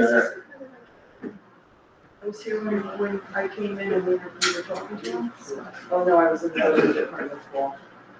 all right, so the first one here, this is the 329 Old Route 209. This is the Stango property here. Bids came in, the lowest bid was Michael Diamond at $36,500, but he's not certified to do any kind of asbestos abatement. All right, so we had to pass him up and go with Dan Spaulding.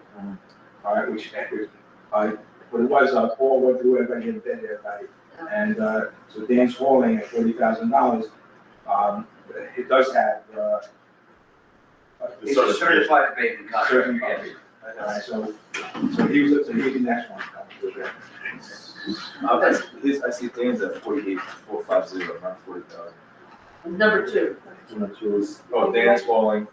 We're looking at the one, there's two. Yeah, there's two of them. There's two of them there. For the, One is for each property. Different properties. This is the, this is 03209. 329 over 209? Yes. Yeah, right here, 40,000. That's 40,000. It says Stango up at the top, 329. Oh, gotcha. Okay, so we accepted the $40,000 bid. And then, so now what happens? So we have now, they will send a contract with us, they know it's prevailing wage also. So they're gonna send us a contract, we're gonna sign the contract. We're gonna pay them $40,000, whatever it comes to, with 10%, and then we're gonna get any monthly tax money. So whoever deals with it, buying and so forth, whatever, must pay the lien for so. Might I just ask that we put the budget line on this? This is not in buildings.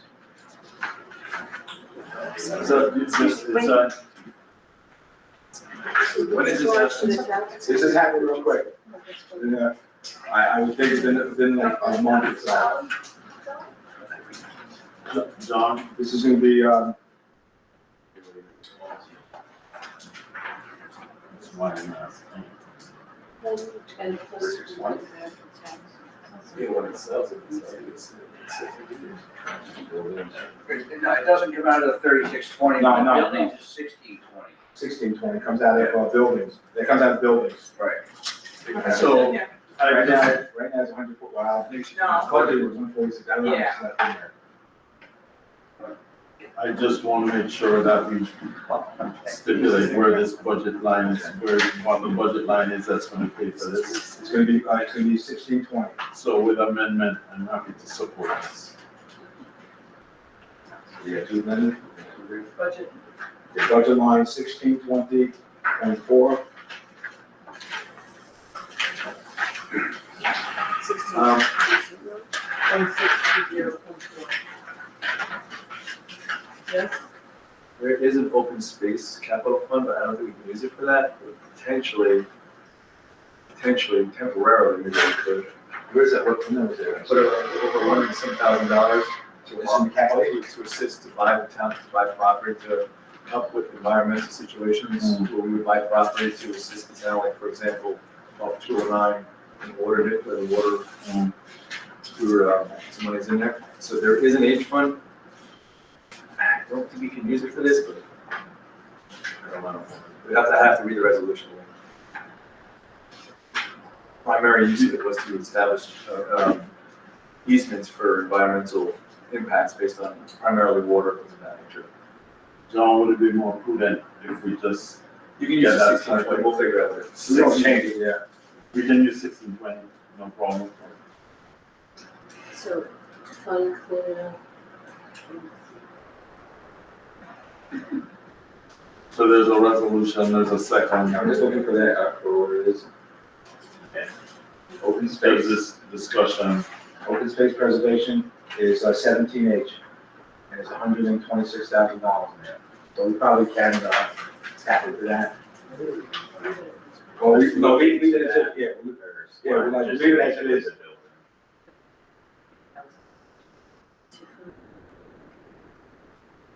Sixteen twenty point four. $30,000. Has 30,000 left in it, I'm saying. Oh, it's already overspent, right? So you can't take it out of Well, 16. no, we can't, because a lot of 1620, no. This is where a lot of the money for 1620 has come out of capital H. We haven't, made a transfer yet. Now that we're taking up, a lot of things that, came out of this should be coming out of, capital H. 1620. Reimbursed. We have to reimburse it. With reconcile that. Resolution.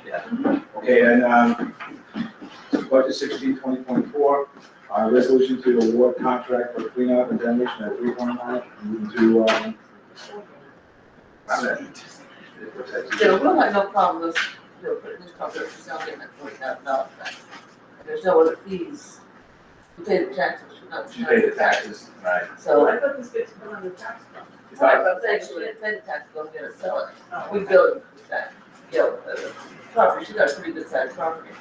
Yeah, $40,000. Worst case scenario, 6 for a while. Oh, you just talked about neighbor action. Yeah. We're looking at it now with back taxes plus that, close to 100,000 for. Well, we're talking about the property. I don't think. So it was it seconded? Who seconded? Did you I made a I'll motion, second, as amended? Yeah. amended, There's no more. I don't know for sure, but well, we can ask,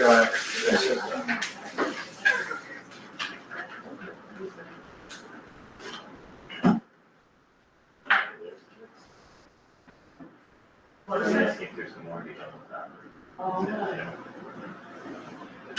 she's paying the taxes, so it's not. just pay the taxes. The mortgage, normally the mortgage would want to pay the Right. taxes. You have the They're option paid to pay, taxes. to not have to pay escrow. You have an option of Okay. closing, you don't have to pay, you can pay it in the. That's awesome. Yeah. Yeah. All right, so I will check with, Brittany about the mortgage. Wait, so are we voting on this one? Yes. This one? Yes. Yes. So, We have a motion and a second. Yep. Any discussion? with that, All in favor? Aye.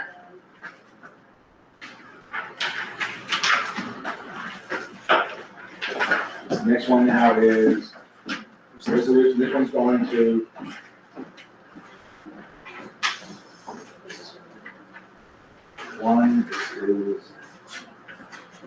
all right, this one is going to Danka Demolition. They are certified for asbestos abatement. All right, this is also in front of 1620.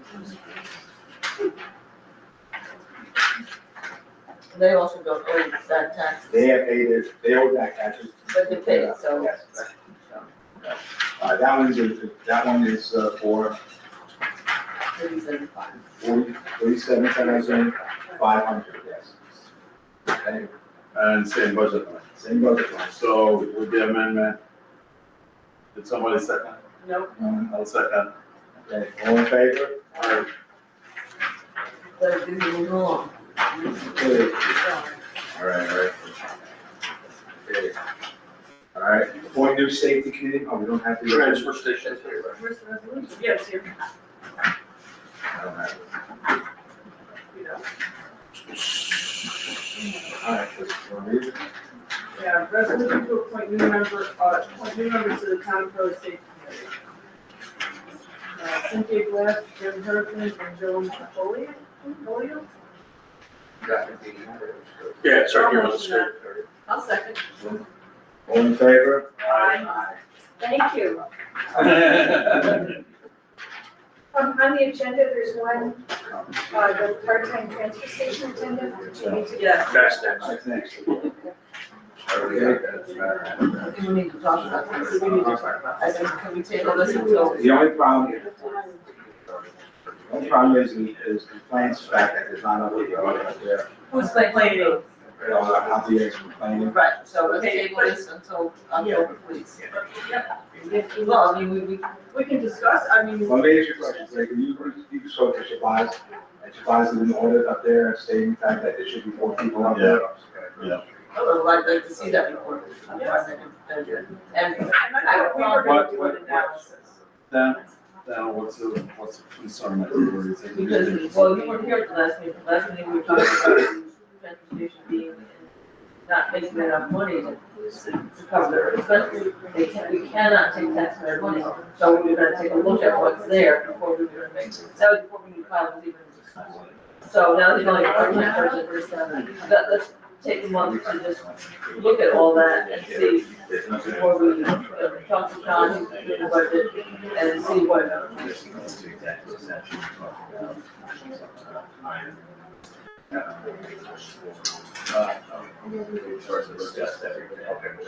So we should.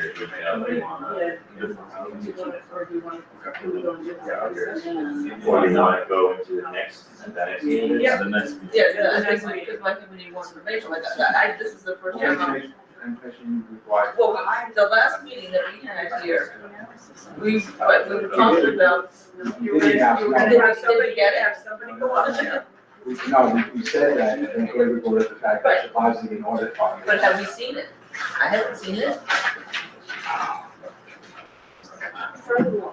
motion to table this. I second. I'll do that motion. Any more discussion?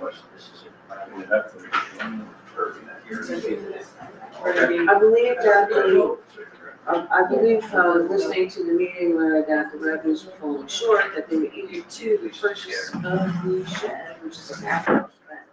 But otherwise, they were going to be.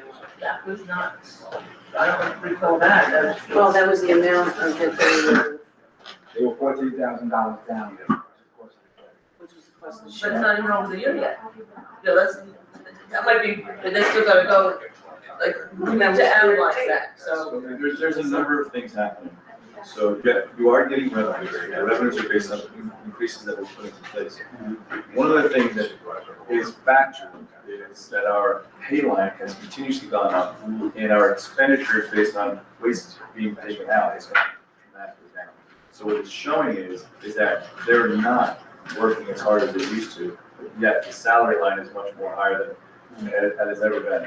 So my direction would be to look at this in a way where, because we are charging $90 for out-of-towners, $40 for in-town, maybe we need to take a look and say, okay, if we're making revenues, and because it's not supposed to make money. So maybe there's a situation where we need to take away from the taxpayers now. Let's lower some of the fees, or not have any resident not have to pay, only outer residents.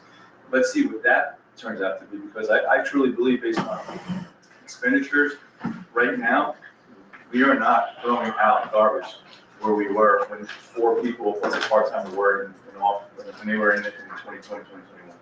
So the only thing that I'm seeing is the trend is that our pay line keeps going up and the amount of tipping fees is going down. Because there's no more garbage. I mean, there's not in that much garbage being put in a situation where 5 people should be there compared to 2 and a part-timer. Right now, we have 3 full-timers and you're looking for another part-timer. I have put into, I honestly, I don't even think we need to be at 5 days a week. I think we should go back to 4 days a week. And we should start really reevaluating these things. And if we're talking about climate smart, that's less cars going up the road. 4 times a week is better than 5 in that capacity. I think there's a lot of things that we need to start looking at to really benefit from this. I also think that those off days, if there's issues with companies coming in, picking up the containers, those off days should then we have those full-time people there primarily to organize, do book work, and have those specific companies come in and take those containers during those days. So when we're open for business, they're not coming during that period of time. So there's a lot of organizational stuff I think that can happen here. So we don't have to hire anybody, but at the same time, we don't have to fire anybody either. And potentially save taxpayer dollars and actually lower some fees. I think you have to raise the 20 cents a pound thing. I think you're totally off. It's $400. So right now, we're making about $300 on a ton. So we expect them It's to increase. $144 a ton for them to take it away. We're making $400 a ton right now. 135. No, it's not. There's other fees included. There's gas fees, there's service, so there's other fees. It's $144. So we are actually making money from the tonnage. Correct, Okay. yes, almost $300. So, because we expected those tipping fees to go up. They're not going up, they're staying the same, so that's another reason to potentially look at this and evaluate. And So we're not losing money. we are definitely not losing money, that's what I'm saying, I don't think we have to fire anybody, but I also don't think we have to hire anybody. And I'm sure they want other people up there, and by the way, it's nepotism, they're looking to hire somebody Well, I else in know, the I see family, that is wrong. I see. Yeah, I have a problem. I mean, it's I wrong, was we gonna already bring have that up. nepotism up there now. Well, No, it's $17. on that point alone, I think we need to reassess. Yeah. I mean, we can't keep doing that. That's not- And by the way, to your point, we didn't even put it out to the public, anybody want to work here? Right, Yeah. yeah, so. We have done that. I have not seen Not for this one one. posting, You just- not one posting for this has gone out to the public. Yeah. And did you ask anybody in-house? Did you ask anybody that works at the town, that potentially would like to work up there? We should be starting in-house, working our way out, and then there should be, and then worst case scenario, They would take a pay cut if they went to work. They're the lowest paid people in the town. I'm just saying, that's a process. All right, we have a motion on the In-house, floor, we have a motion and it's seconded. All in favor of tabling it? Aye. There's actually one more resolution in that, we make it, it's about the battery storage plant. We have to make it's a Oh, resolution, seeker. it's a resolution declaring the adoption of local law so-and-so, 25, imposing a temporary moratorium on battery energy storage system is a type 2 action under secret. The other resolution, did Oh, wait a you mention seeker? No, No, I know, I asked if we couldn't just Yeah, combine no, them. yeah, usually it'll just be a whereas, and whereas this is a type 2 and no further, We tried. So you already voted on adopting I the tried to get law. ahold of you about this. moratorium, Moratorium. so we want to, you can't. Yeah, no, you can, yeah, just do it then. All right. It's a type 2, so it's not like you go through there, you're basically just recognizing it as a type 2, it's not like you're So can somebody second it? determination. So you made a motion, Yeah, I'll motion it. Wait, what are we, seeker for the. Seeker, we didn't include a whereas in the seeker, about seeker and the moratorium. So this is just a resolution to recognize that moratorium as a type 2 seeker. Yep. Okay, thank you. I motion that. I'll second. All in favor? Aye. Like, We still have, we need a copy we're of almost that. done, we're almost there. Three more. The motion that you just made, we need a copy of the resolution now, thing for that. It's all right. Thanks, Mayor, can make a copy of this tomorrow? But that was a copy, so that's what I.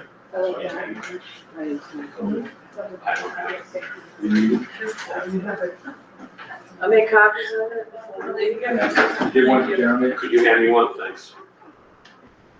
Okay, next one is, support joint, Woodstock Village proposal for a Greenway grant. Yes, I I don't know. Should be in the back. Turn your packet over, I might not get it. Is it in your packet? Which one is in your packet? The connectivity one? Here, take mine. Yeah, go ahead, take mine. So this, It's right here, it's on the okay, screen. so this is a resolution to support, Hudson River Valley Greenway grant application for the Woodstock Early Trail consecutive project. By the way, connectivity, by the way, they now call the trail the Woo-Hoo Trail. Woo-hoo. Woo-Hoo For Trail. Woodstock Early. W-O-O-H-U. Woo-hoo trail. Woo-Hoo H-U. I heard you complain. Does that sound like a choo-choo? All right. I make a motion to accept the Woo-Hoo Trail. All in favor, say woo-hoo. Subconscious, second, No municipal funds are required, local matches and natural incline services. I can support that, I'll second that. all in favor of the Woo-Hoo Trail? It's like you passed this already. The woo-hoo trail fest. No, this is to do a grant, a joint grant. Oh, joint grant. Okay. Thank you. There was a resolution to support a different grant. So there's, oh, this is to establish the, oh, all right. So a motion to establish and appoint members to the battery energy efficiency large scale. Large We didn't do scale. that last year? This is for the committee members. Committee. Right, that's what I thought we came up with. I don't know, I Yeah, we didn't do a did. resolution. We now I'll second. So this has to be amended to large scale. I do. And then the committee members are, you get to fill those in. Greg Simpson, Gregory Simpson, Matt Jankowski, Matt J. Mike Keller, Bombs, Julian Freed, Jillian, and Steve Bauer. Steve Bauer. How much more can you? How's she Okay, so add, And my bumps. right, I forgot that. Yeah, I think So I motion this as amended with the large scale and the members. Included. I'll second. Will those meetings be public and open? Well, they Yes, did, yes, yes. Yeah. Committee, yeah. Okay, Can you stick this also? okay, so we have a motion and second. Any discussion? All in favor? Okay. Mike, before we jump on there, are you gonna want to establish a page on the website for that committee? Yes. Yeah, we can set that up with the names. Okay. Did you reach Steve Bauer to discuss that? I'm sorry, what? Did you reach Steve Bauer to Yeah, I discuss? spoke to Steve Bauer. You better talk to me. So the last resolution we have is to amend a resolution from last year. So the resolution from last year was that we wanted 20-mile-an-hour speed zones in 3 roads. DOT approved 2 roads, 20 miles an hour. So this is just an amendment, a resolution to amend that resolution. Do I have a second? Yes. Second. Any discussion? All in favor? Aye. Hello. Oh, yes, you're okay. Hello. Okay. There's one other thing also I want to discuss. So that is a Hudson Valley Foundation, grant to put a, boat launch on the Silver Street, on the Silver Street, behind behind the Novo building. We have tentative, approval from, Peter Buffett to do that. This is gonna be a joint county, Hurley, initiative. We're working with, Eric Stewart on this thing. And I'll give you more details on the, on 14th, on this thing. You need a committee or? Do what? Do whatever you think. I don't think so, that's the point. So they would put it behind the Novo building? You're gonna put it Right, behind, they looked at a couple different locations. Right. That'd be the only That's really one. good. Yeah, great. okay, All right, so we're done with resolutions? Yes. Okay, zoning changes? Yeah, thanks. So where are we with that? Have you guys been provided a copy of the? No. All right, so there is a draft that's going around that eventually the town board will need to, refer to planning, zoning, and, the county zone, or county planning board as well. But I would say you guys should be reviewing it and be prepared to discuss it at the next meeting. The next meeting? So, Who's gonna be, We're not gonna wait till This- Conklin? what was that? Are these not? No, we're not. no, we can't. No, it's like, it's got ADU in it, it's got some stuff in it Okay, that we need needs to get to happen. So, you'll send it? Who's got the Yeah. disseminate? Okay. All right, so Matt will send it to us? That's the visual assessment before district zoning change. There's multiple zoning changes, that's just one of the small parts of it. I haven't seen Paul's it. falling asleep too. I didn't hear you. I said Paul's falling asleep too. Yeah, 8:30 is my bedtime. All right, well, we've got one last thing here. Town board meeting, So the October 14th meeting, is that at the West Shore? I was told that was gonna be here because of conflict at the firehouse. Yes. All right, I so thought that, we're- I read that as well. all right. And that may be the case with November also, but I have no idea. Yeah, I don't know when November should take place. So 10/14, for town meeting. It's gonna be here, yes. I'll phone that from Stephanie tomorrow. Yeah, and then we'll. Staff is our contact. All right, planning board meeting, the town board meeting, due 2020, is November 12th, is a Wednesday. November 11th is Veterans Day. And we have to make sure that the West Shore Firehouse is available for that. It's gonna probably be here. It can be here. Greg can't make a I gotta make a Wednesday. Okay. What's a good day? Tuesday. I can't. I can't do Monday. Tuesdays, it's hard, as I said, because I go down. What's a good day for you? There are no good days. Is that Tuesday? So the days that we have on my calendar are the days that I actually. So why don't we do, let's do November, Want to do the following Tuesday? No, you can't do the fourth, that's election day. That's election day. All right, we can do on the 19th. So that's your agenda. 18th then. The 18th. The 18th and the The 18th. 25th? So you're gonna have back-to-back We're meetings. gonna back week, 18th and the 25th then. That's it. Yeah. November. The 11th is Veterans Day, so that's. Well, we have I just realized something. But We have what to go, about, no, we have to go before the 18th, because November 15th, we have to submit a budget. That's a due date for our budget. We can have a special meeting for that, we only need 3 people. Because everyone's gonna agree, and, you know. Yeah, by the time it gets. You can do a special, you can do it at 2 o'clock in the afternoon The or budget whatever was a day. meeting and we were gonna like take that home and dinner. I expect you guys to contact me. I let everything open. November 18th, I think November 18th is the day the budget is due. Right, so let's meet ahead of time before that.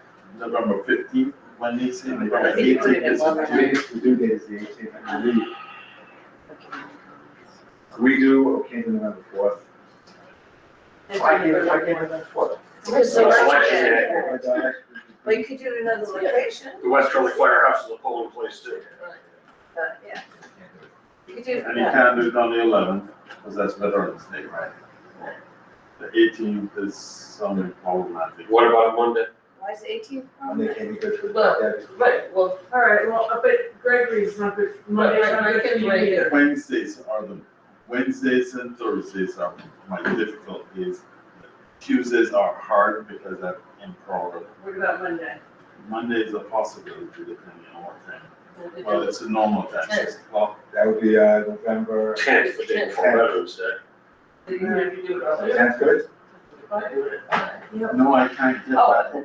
Oh, no, on Monday, Yeah. On Monday, that would be November fine. 10th. November 10th? Is earlier better on a Monday? On a Monday, that would be better for me. 6 So, o'clock? Monday at 5 o'clock? Yeah. I work till 5. That's right, the thing is- So they do it. I know, Tuesday, Wednesday, Thursday, and then probably works, right? I cannot do earlier, I can't All right, so let's do, I can't get here before 5:30 and I'll be coming right from work. okay, let's do, November 10th at 6 o'clock. Yep, that's better. And we don't know where yet. Probably here. It's gonna be here, 5:30 anyway. Or, we don't know, it's, Right. if you wanna have one meeting in West Shirley, maybe you could do it on the 10th. I'm not making it 5:30. I'm gonna make a What we couple could do, Well, I won't be here. I won't be here the 10th. I'm gonna be in San Diego. I come back at 12. In the Three morning. one way or three the other? Albany.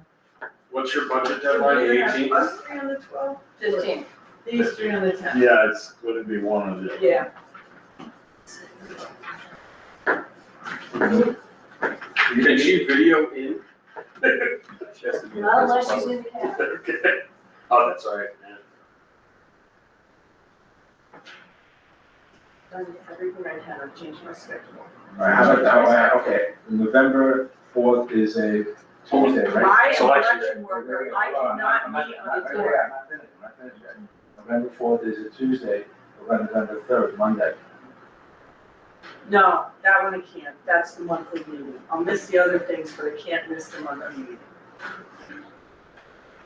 I have a Monday. Well, we have to have a meeting that week, just to pass the budget. Get that budget. When, You gotta do it the 10th. Yeah, the Monday. August, I thought. We'll do it first. Yeah, I'll do. You want to do that? So that means you'll have at least three here on the 10th. Yeah, we'll do two. So I'll do the 6 o'clock. Can you do the 10th, Patty? Yeah, as long as it's 6 o'clock. All right, so we'll do the 10th at 6 o'clock. Okay. All right. And then on, anyone, you got that. John, you want to bring something up? I do. Yes, I wanted to discuss something about one of our town board. Yes, please. First, I wanted to also bring up, because speaking a little bit about the budget, but I did come to an acknowledgement from our deputy clerk, Rice, that there's no petty cash policy. So I did find one. You handed me some. So Matt, what I'll do is I'll forward you this.